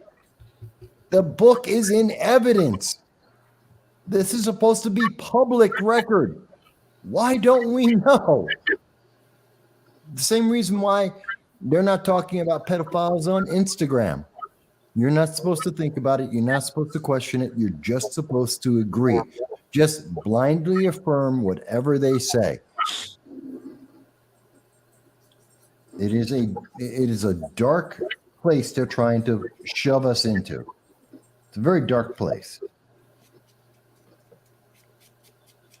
So there have been write-in candidates that have won throughout history. In fact, the most recent is Lisa Murkowski of Alaska. Yeah. Mm-hmm. Okay. She was defeated in the 2010 Republican primary by Joe Miller. Mm-hmm. And then she ended up as the senator because she won. But didn't they do ranked choice in Alaska? No, they are working towards getting to ranked choice, but they have not done ranked choice yet. Ranked choice is horrible. They did that in Chicago. They do that in Maine. Yeah, it's horrible. It is horrible. Well, yeah, because if I remember right, I don't remember which state it was, but the candidate that everybody wanted didn't win. Yeah, because no one voted. Everyone voted for the candidate and not second or third choice. So the very small number of people who actually voted with a second or third choice were the only votes that counted. Because after the first round, all those votes get thrown out. Mm-hmm. So then it goes to second and third choice because first choice didn't win, which is, why do I want the third tier choice? Oh, the first tier, the person you actually wanted, or at least are willing to settle for, is out the window. Okay, so now pick someone you thought was unqualified and go with them. Why do I want the unqualified person? If they're not the first choice that I want, then don't. Then And in some of these, you have to No. rank up to 5 choices. yeah, it's ridiculous. It's like, why do I want the fifth choice? Really? Why do I want? How bad is everything? Why do I want the worst of the selection? Well, you Down know why they're going to rank choice now. They're trying to get more states to go rank choice because they can't get rid of the electoral college. How long have they been trying to get rid of the electoral college? Oh God, decades now. Well, So that's, we'll go rank choice. well, part of the reason they're trying to get rid of electoral college is because people are leaving the cities. When they're leaving New York City, when they're leaving California and New York State, New Jersey, Illinois, where are they leaving? They're leaving the big cities, and people are going into smaller states and into smaller towns. So the reason why they want to get rid of the electoral college as it exists right now is because the emphasis has been on the weight that you can see being put by some of the bigger cities. I mean, elections can be determined by the 5 largest cities in America, except that those cities are losing their population. They don't have the weight they used to have. But And that's now we have to change the system. but that's what I don't know how many times I've talked till I'm blue in the face with people over the years about why we don't want popular vote. And that's exactly it, because states like West Virginia and Maine and most of the Midwest don't get a say then. And they're like, well, no, that's not how it works. And it's like, who are the most populous states in our country? They're the ones who will get the vote. Not even the state, cities. It would come down to 5 cities, not even states, just 5 cities. New York, LA, Chicago. Then you'd go after that would be Seattle, Miami, Houston, and there's one other. So basically, 4 out of 5 of the top largest cities are all Democrat, with the 5th being significantly almost even. You'd never see another Republican win ever. It's the reason why we have a Senate that has two representatives for every state, because then even the smallest state, West Virginia, has the same vote as California, even though California has a bigger population. The founders were smart about that. Oh, well, how do we protect the small states from the big states? Well, they get the same vote in the Senate. But yet, how do we make it so that there's also equal representation? Well, I just shared the screen. This is why we have the Electoral College. Yeah. And this is why we don't do it by popular vote. The bluer the blue, the more Democrat it leans. The redder the red, the more conservative, Republican it leans.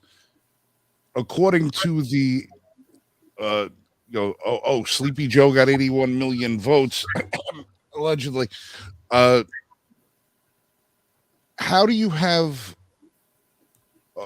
a nation being governed by a party that clearly is not represented by the majority of the nation? It's because here and here and right here is where all the votes come from. This spot, and this spot. That's where all We're your not votes seeing come your from. cursor. What's that? We're We not can't seeing see your it. cursor. Oh, I'm sorry. Yeah, if you look, you got California, New York. What do you got over here? Just Louisiana area and stuff like that.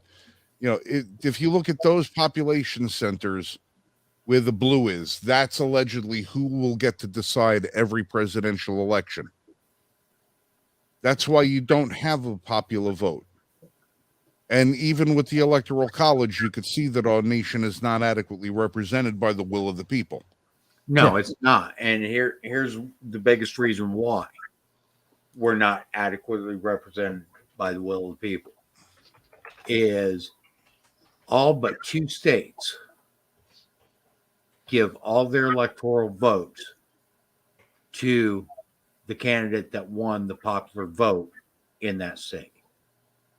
Okay, instead of actually splitting those amongst the representative districts and having 2 to represent the view of the entire state, they lock all their electoral votes into one candidate, and that Yes. is the candidate that wins. Okay, so you don't get an adequate representation of how things should have actually went. Yeah, so Well, which is you could have wrong a because state. we are not a country of popular vote. Yeah, but the way that's broken down is you could have a state now that has 10 counties and is 999,000 people live in each one of those counties, and one county has got one more person in one county than they have in the other counties.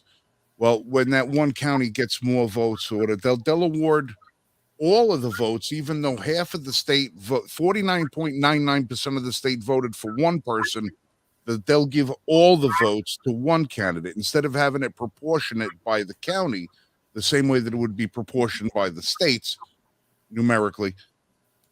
By giving all the votes to the one candidate, it sways it. And as it is right now, the whole electoral system, like with all this, like what you guys were talking about before with the popular, with the proportionate things, if you can't gerrymander the district, you gerrymander the system that you can't gerrymander the district in. You change the game, and you change the rules if you can't change the game, and that's what they've done, and that's what they continue to do. Yeah. So that basically tells me they've been rigging elections for years. Oh, even from when they used to have the union boss stand outside the ballot box and say, "Let me see your ballot," and if you didn't vote the way the union guy told you to vote, you got your knuckles broken. Oh, it's been before that. Yeah, they've been rigging elections our entire history. Okay, I think it was the 3rd election. Yeah, I'm pretty sure it was the 3rd election where it ended up going to the House of Representatives, and the winner of that wasn't even the person that had the most votes. Okay, it's really to the point where, yeah, we need to vote. And I encourage everyone, and I think it is a civic responsibility for everyone to vote. But we also have to start addressing the fact that unless we start demanding that our votes actually represent what we want, that we need to start changing the way we vote. We need to do, okay, if the candidates on that ballot don't represent what you believe and what you stand for, then don't vote for any of them. Write in Mickey Mouse. Okay? Write in Daffy Duck, Donald Duck. I don't give a shit who you write in. Write in somebody other than the candidate that's on that ballot.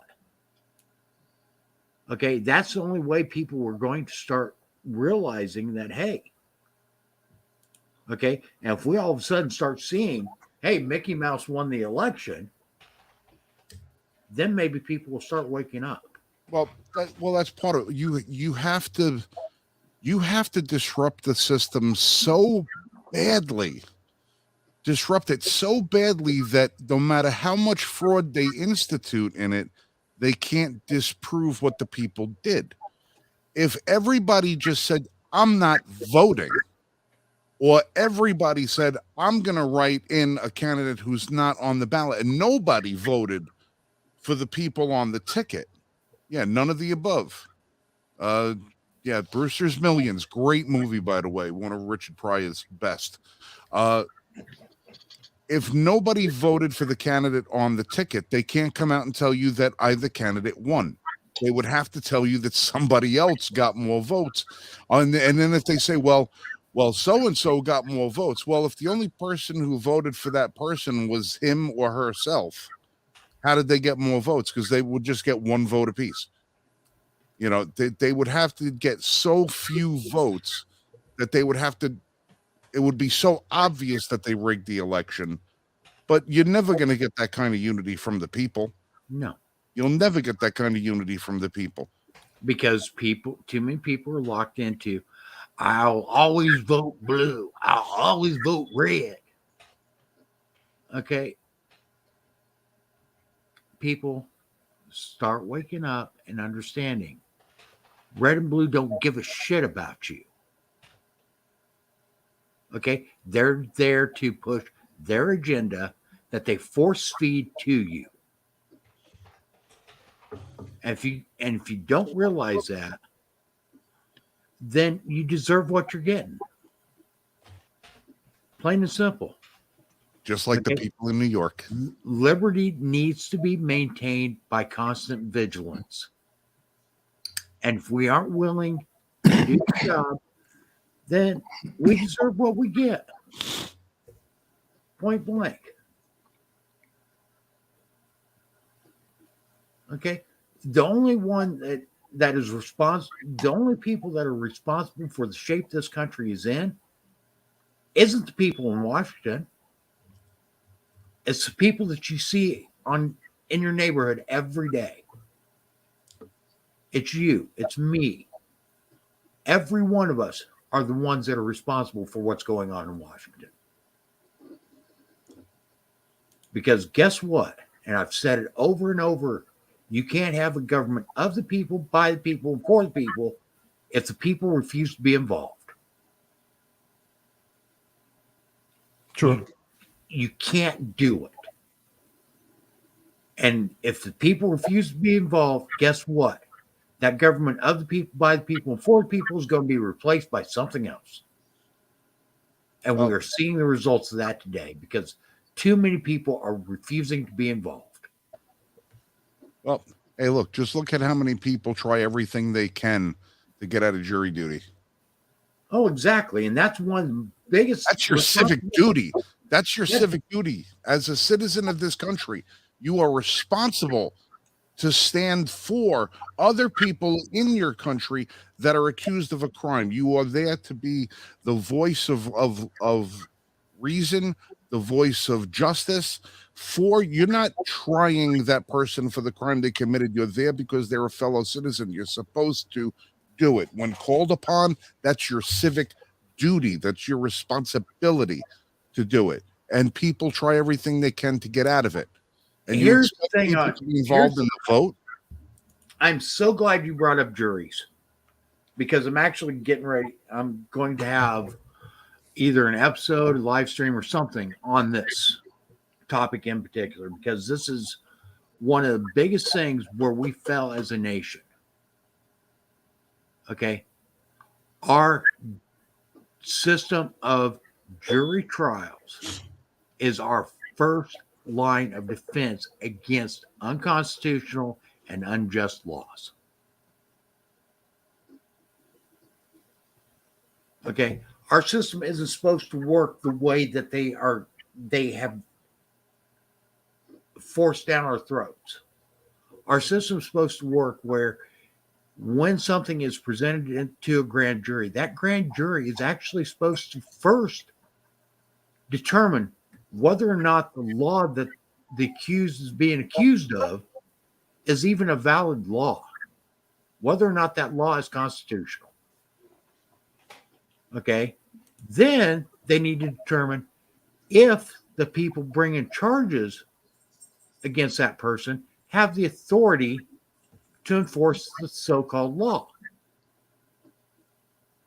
Okay. If it fails on either one of those litmus tests, the grand jury is supposed to throw the case out. Guess what? It doesn't happen. The next line of defense is the trial jury. Okay. And the trial jury has the same responsibility. First, determine if the law that the person being accused of, the defendant is accused of, is even constitutional. If you don't know your Constitution, guess what? You've already failed. Okay? Then your next determination is whether or not the people that are trying to enforce that law have the authority to enforce that law. Okay, guess where they get their authority from? Their Constitution. Okay? The federal Constitution, state Constitution, and the county charters.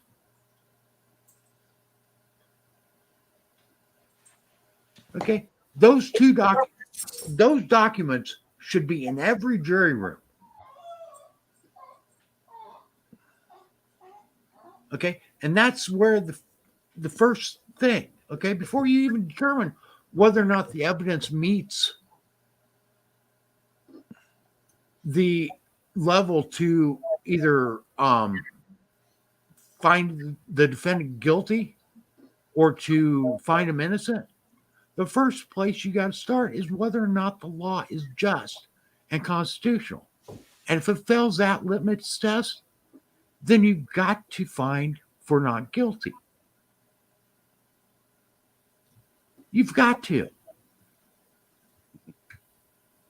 Marbury v. Madison stated it best. Any law repugnant to the Constitution is null and void.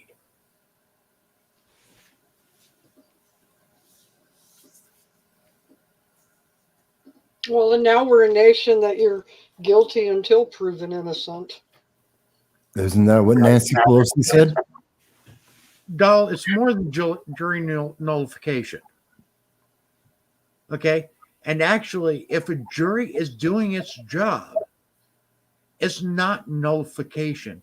Okay? They're nullifying an unjust law. They're nullifying an unconstitutional law. Okay, so in that case, yeah, it is jury nullification. I got called in for jury duty. I've only been called for jury duty twice, and both times I showed up. The first time I got called in, I never even made it past the jury pool. I never even got into the room. They selected their 18 before my name got called, and it was like, okay, everybody can go home now. Your duty is done. And I was like, ah, damn, I really wanted to do it. And the second time I went and did it, I got called for jury duty. My appointment was 2 days after having total knee replacement. And my courthouse in Shenango County, New York, doesn't have an elevator or handicapped accessibility. So I had to walk up the 2 flights of steps up to the jury room. And then I had to walk up another flight of steps. And then by the time I got up to the jury room, which is like the 3rd floor of the building, then they told me there's an elevator that I was allowed to use. But you couldn't get there from here, from the 1st floor. And then I had no chair to stand in. So I'm standing there on crutches in the middle of the standing room only. And the judge, I see the judge just like look over and says, you with the crutches, are you okay? I said, I just had knee replacement surgery. He says, I think we're gonna let you get out of here. I'm like, no, let me stay. Let me stay. I'm gonna be sitting at home for the next 3 weeks. This is good. Might as well do this, yeah. Might as well be here. Let me do my duty. I was so happy to be there. But yeah, it's your responsibility to do it. It's your duty. It's as an American citizen to follow up with being a jury.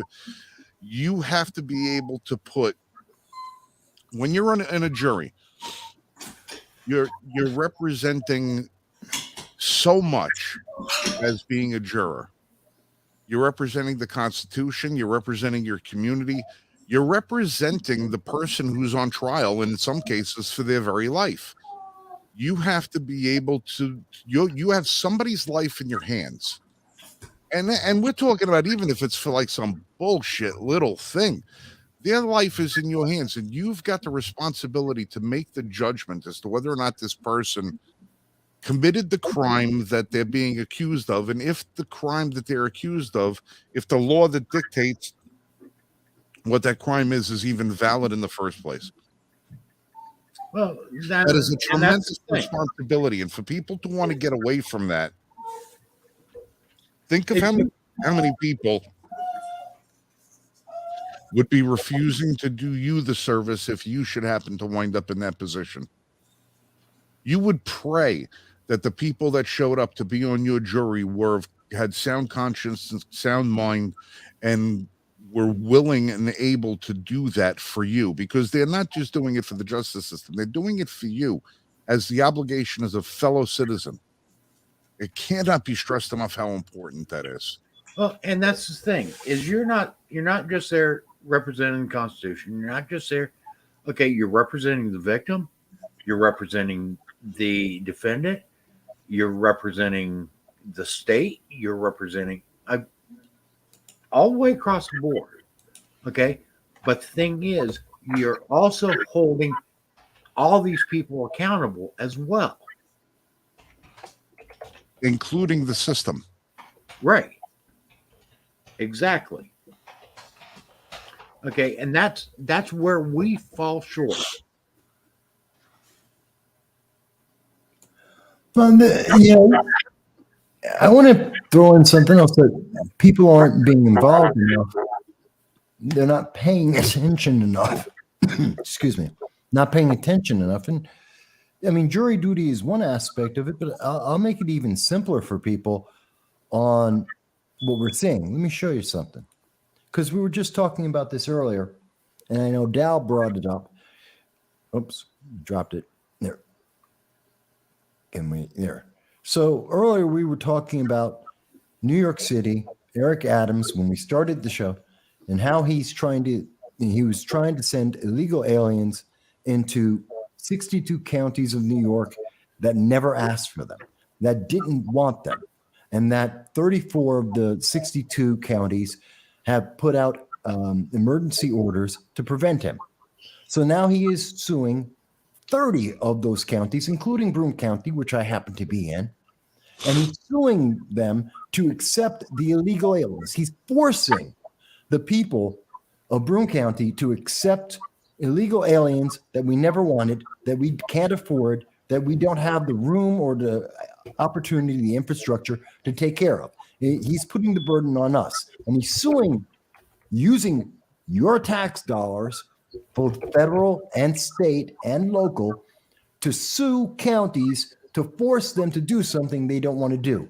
Now, the county executive responded, but here's the thing, and I made a comment about this just a little bit while we were on the show today, and I made this comment. Where's the voice of the GOP? I just showed you that there is the county executive, Jason Garnar, who I happen to know. He's a Democrat.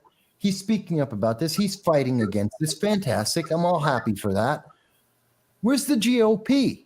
And this is an example of this is how we need to be involved. I just had to call out the GOP, which I'm a member of, and I had to call out the chairman of the GOP, who I know, and I had to call out and say, wait a minute, why is it that I've been making comments about this since May of 2023, May 14th of 2023, I was talking about Eric Adams in this situation. And the GOP, the chairman, have said nothing. That tells you something. This is an issue that supposedly the GOP is all for.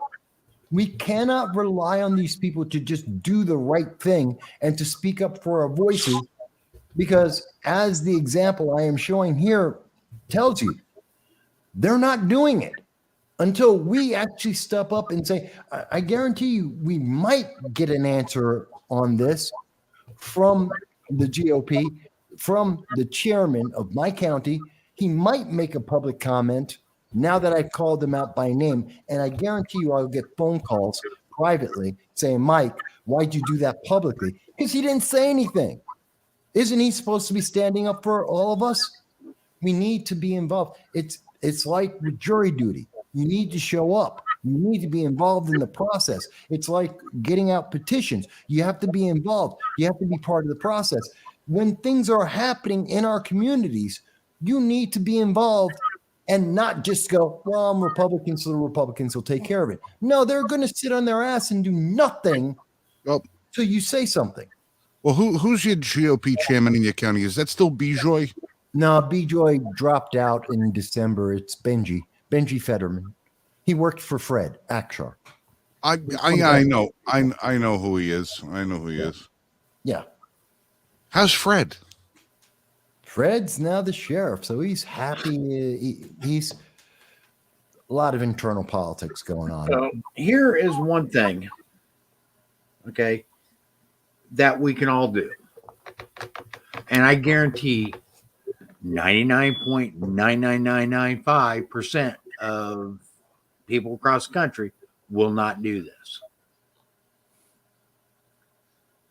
Go to your municipal legislative authority, whoever they are, and demand that they start fulfilling their first obligation to you, the citizen, to protect your rights. That's what I just did. I mean, it's not hard. We can all do it. Okay. You go to whatever your municipal legislative body is, whatever that looks like. And you, plain and simple, go to them and say, I demand that you start doing your job and protecting my rights as your constituent.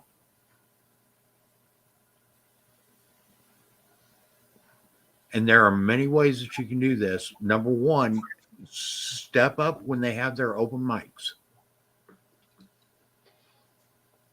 Okay, because every one of these has an open mic time for their constituents.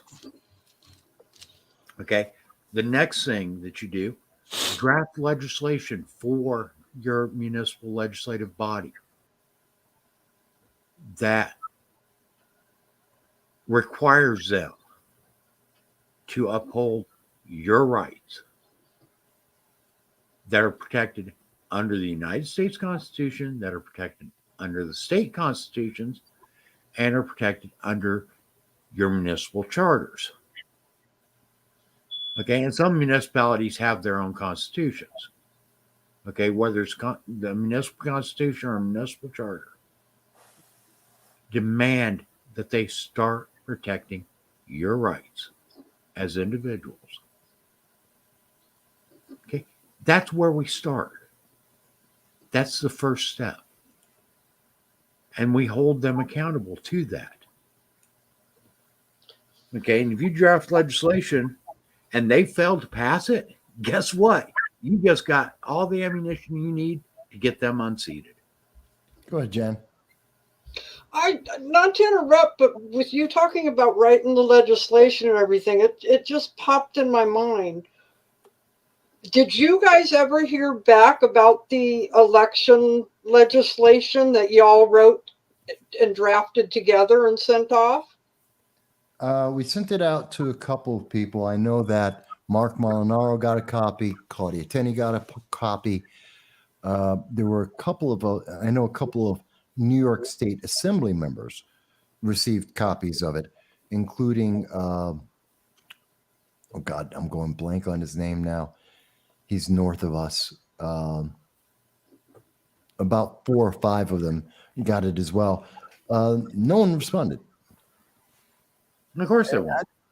Amazingly, in all the legislation I've put up 3 or 4 pieces of legislation in the last year, including at the city level, county, and state.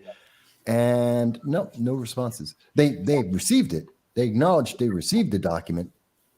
Nothing. Chris Friend. That was the assemblyman, Chris Friend. No comment. Well, we can't expect them to, comment immediately. I'm sure we're not the only people that would be sending legislation their way, proposals, legislative ideas, whatever the thing is. It would be nice to say, get an acknowledgement to say we've received your information and are taking it under advisement But like anything else, the wheels of justice are going to turn very slow, and so do the wheels of the legislative process. Well, honestly, if we start at our local level doing just what I just said, then we can start to make some impact. If we hold them accountable to that, we can start to make some impact. Okay, because these are the people that can actually start up lawsuits against states. Okay, they can bring charges for violation of oaths of office because they can put in legislation that makes that a criminal offense. Okay. But if we don't start doing it, guess what? It's not going to happen. Okay. We have to be responsible for our own governance. And if we fail to do that, then we deserve what we get.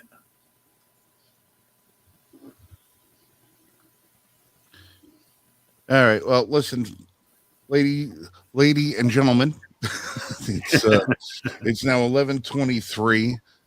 We're 2 hours and 19 minutes into this because, like an idiot, I couldn't get the start button pressed on it in a timely fashion. I was having some technical difficulties, but we do have a couple of little things that we want to throw you away. First, you'll notice I'm wearing a set of spectacles. This is something I usually don't wear. These spectacles are special spectacles. Starting soon, all of our new gun review videos are going to be filmed with a little bit of a different perspective, the shooter's perspective. These happen to be glasses that have a camera built into them. And every gun review that you've ever seen is always the camera's over somebody's shoulder looking at the targets, and the guy's I gotta turn back and talk to the camera, and I gotta do this and I gotta do that. However, now all of our gun review videos are going to be able to have a picture-in-picture window where we're going to be able to give you the perspective that would be seen. Yes, this as soon as my camera catches up. You're fine. This firearm is unloaded and clear, but all of our videos will be able to be shot from the shooter's perspective. So as I look down the sight of the gun, you will be able to get the vantage point of what it's like for the shooter operating the gun. So we don't know of any other YouTube channel that's actually doing that at the moment. We may be the first. We're not really sure. We're going to have to probably get a custom set of these made or possibly alter this to move the camera placement because right now it's in the middle. So the camera perspective is going to be a little different than what it should be. So we're probably going to see if we can't alter these and move the camera lens directly over my dominant eye so you'll actually get a perfect view down the sights. Secondly, I'm going to share a screen with you if I can figure out how to do this, because I'm not the guy who does this stuff. Share screen. And we're going to share that one. Share this one. Okay, now I got to pop back over here. All right. On the screen right here, you have a product from Hyperion Munitions Company. Hyperion Munitions is a manufacturer of high-quality ammunition. And what we have here on the screen is called their Precise Trigger Control Unit. Now, what the Precise Trigger Control Unit is supposed to do is take your mil-spec AR-15 trigger and limit the travel that it has to completely eliminate over travel and under travel so that the only thing that your trigger does is break and reset at a very short interval. Now, what we're going to be doing with this product is something a little different. We are going to be doing what we're going to call the wild to mild build, a mild to wild build. We are going to be building an AR-15 rifle.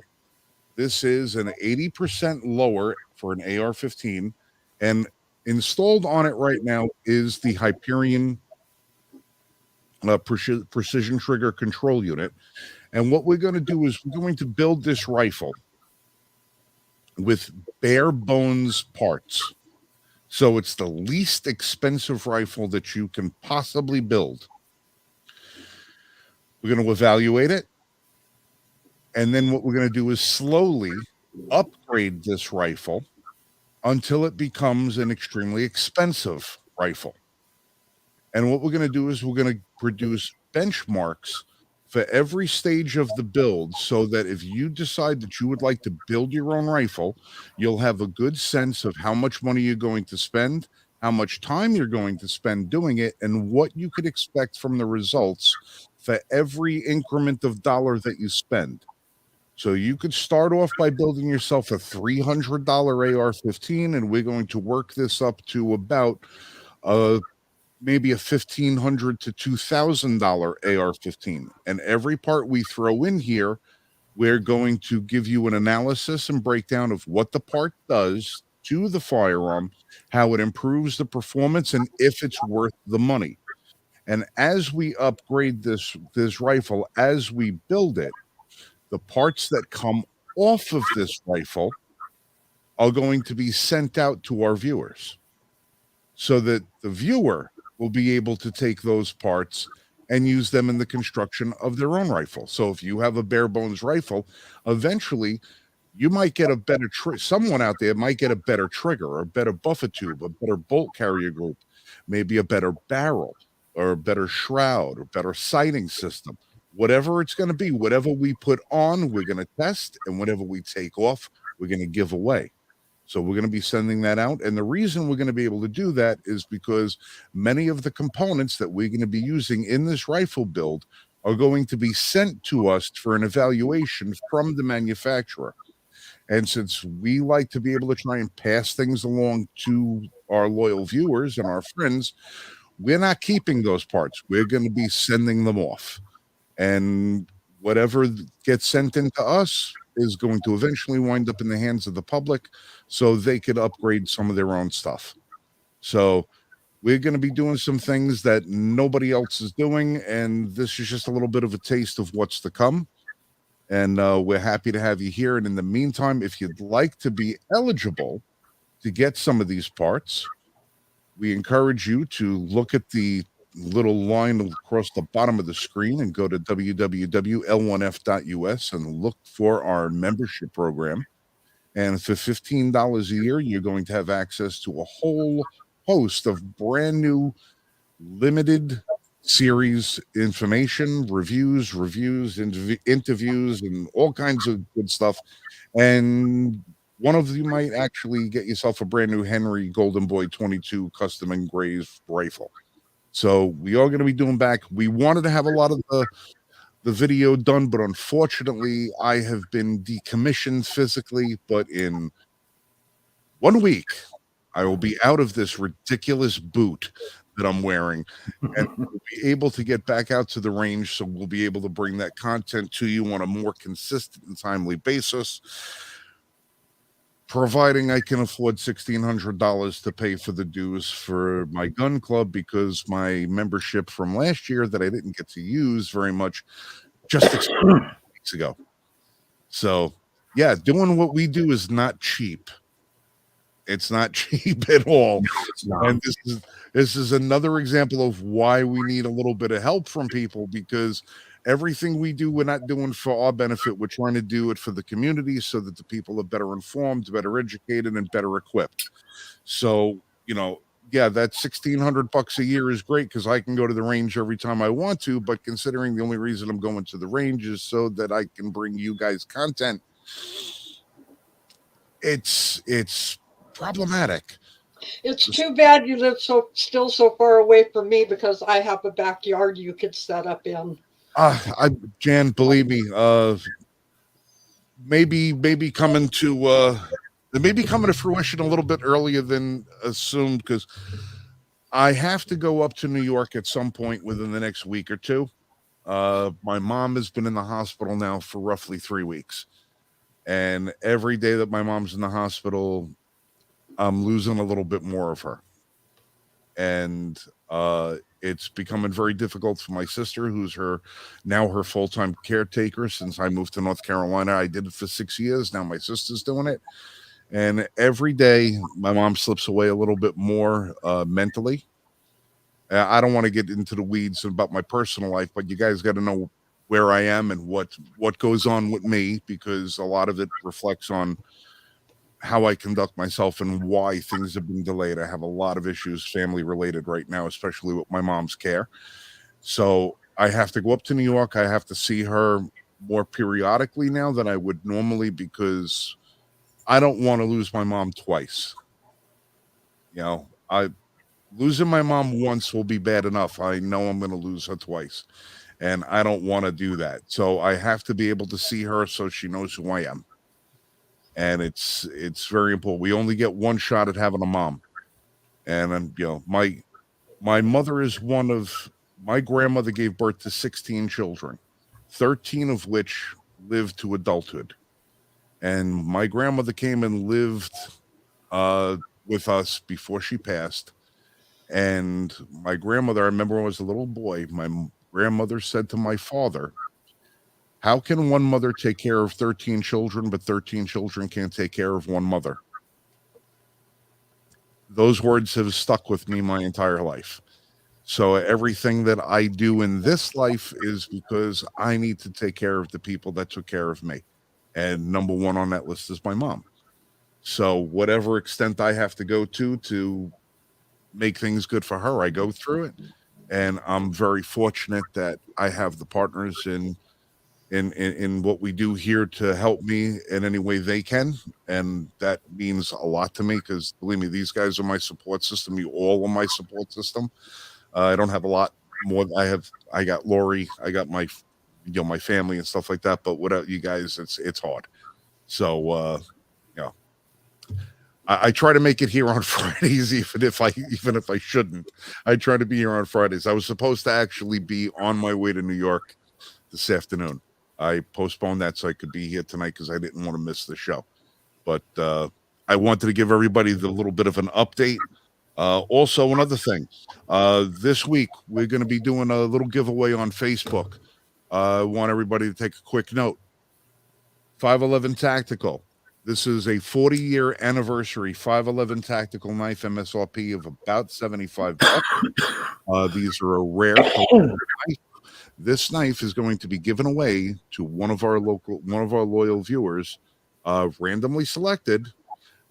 But you got to like, share, and subscribe to the YouTube channel for both Liberty First Foundation as well as the Range Report, and for No Sound Bites Allowed. If you're not subscribed to all three of those, you're shit out of luck.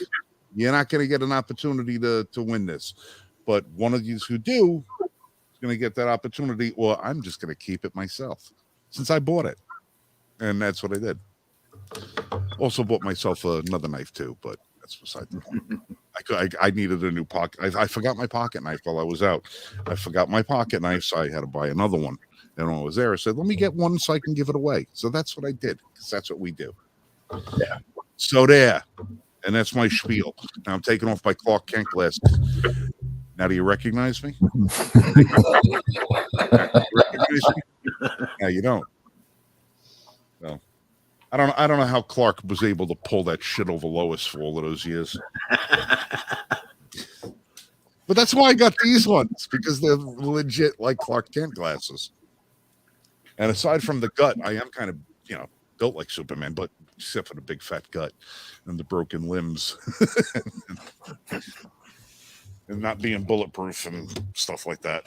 All the little things, just little things. Yeah, the little things. Yeah. I believe I can fly. Oh, by the way, some kind of breaking news. Ukraine just lost 9 of their Leopard 2 tanks, and possibly up to 4 or 5 Bradley the M1A1 Bradleys that we sent over to them. With the Yeah, the M1A1 is the Abrams, and then you have the Yeah. Bradley fighting vehicle. Well, they lost the Bradley fighting vehicles. I Well, those believe are easy. They're all aluminum. They're easy to lose those. Yeah, and they did. Yeah, did they lose them as in destroyed or Yep. lose them as in captured? No, destroyed. Okay. They were fighting over them. They lost them in the fight and also a minefield, and then they were destroyed on the retreat. So Well, Ukraine. you saw Biden came out. I forget what prime minister he was with the other day, but he came out and said that money will be there for Ukraine as long as they need it. Yeah, well, that just tells you that we're sending even more out there because they're losing tanks. This is the first tank battle, I believe, the first one that they've had since we sent them the tanks. And so they've Well, lost. they've been decimating Russian tanks. Russians have been using their old tanks, like 1974 tanks, but these are state of the line Western tanks, and they just got slaughtered. And that very likely is because of the fact that they're not trained, which Well, they had increases the likelihood. It's going to increase the likelihood of us sending over NATO troops to fix and train and eventually operate those tanks because they can't do it. Well, and that's one of the issues. They were sending out. They had Russia basically stalled enough that they could actually send out a lot more of their elite and more experienced troops out for training. They've since had to start calling back some of those because of escalation by Russia. Mm-hmm. Okay, and that's exactly what you're alluding to is it's eventually going to get to the point where we're going to have to start sending in NATO troops to maintain all the armaments that we're sending them. Which means 80% of those troops will be U.S. troops. And it's Yep. the way to get the U.S. into the actual fight without actually declaring war. Yeah. Well, and they'll probably do the same thing. They'll be declared going over there as observers. Yep. Or something in Peacekeeper. there. Well, no, not even a peacekeeper, because if you're going to be sent over as a peacekeeper, then that means that peace is your objective. That's not the objective. The objective is the sustaining of this war for as long as and expensive as it can be. They'll be sent over as observers, and then as soon as one of our observers gets hit by a Russian bullet, it'll be an act of war, and that drags the United States into it willingly. This is Basically like what we saw in Vietnam. It's basically what we saw in several conflicts recently. And again, this is the time. If that sounds scary to you because you're military or you have family that's military or you just love our military, now's the time to start talking to your members of Congress about what the hell we're doing over there, because this is the first sign they're going to lose more tanks. If they lost tanks like this in this engagement, it's very likely they're going to lose that many. We're going to be drawn into this. It's something I was afraid of from day one.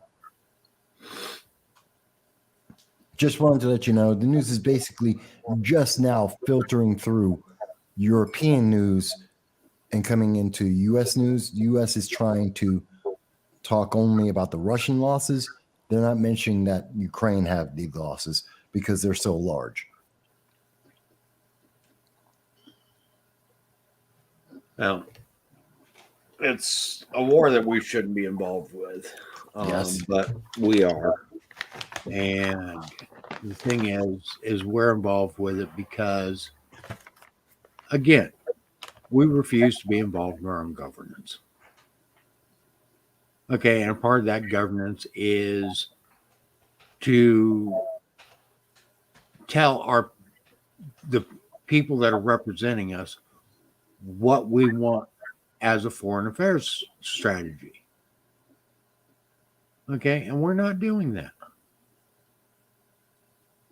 Okay, we shouldn't be the world's police force. We shouldn't be involved in a lot of these confrontations that we're involved in. But yet, we are. And why? Because it makes money. It makes money. That's what I was going to say. Military industrial complex. Germany's going to make out great because I believe the 9 tanks represent about half of all the Leopard 2 tanks. They had 18. Now they have 9. It makes money. Yeah. Buying Lockheed, Raytheon,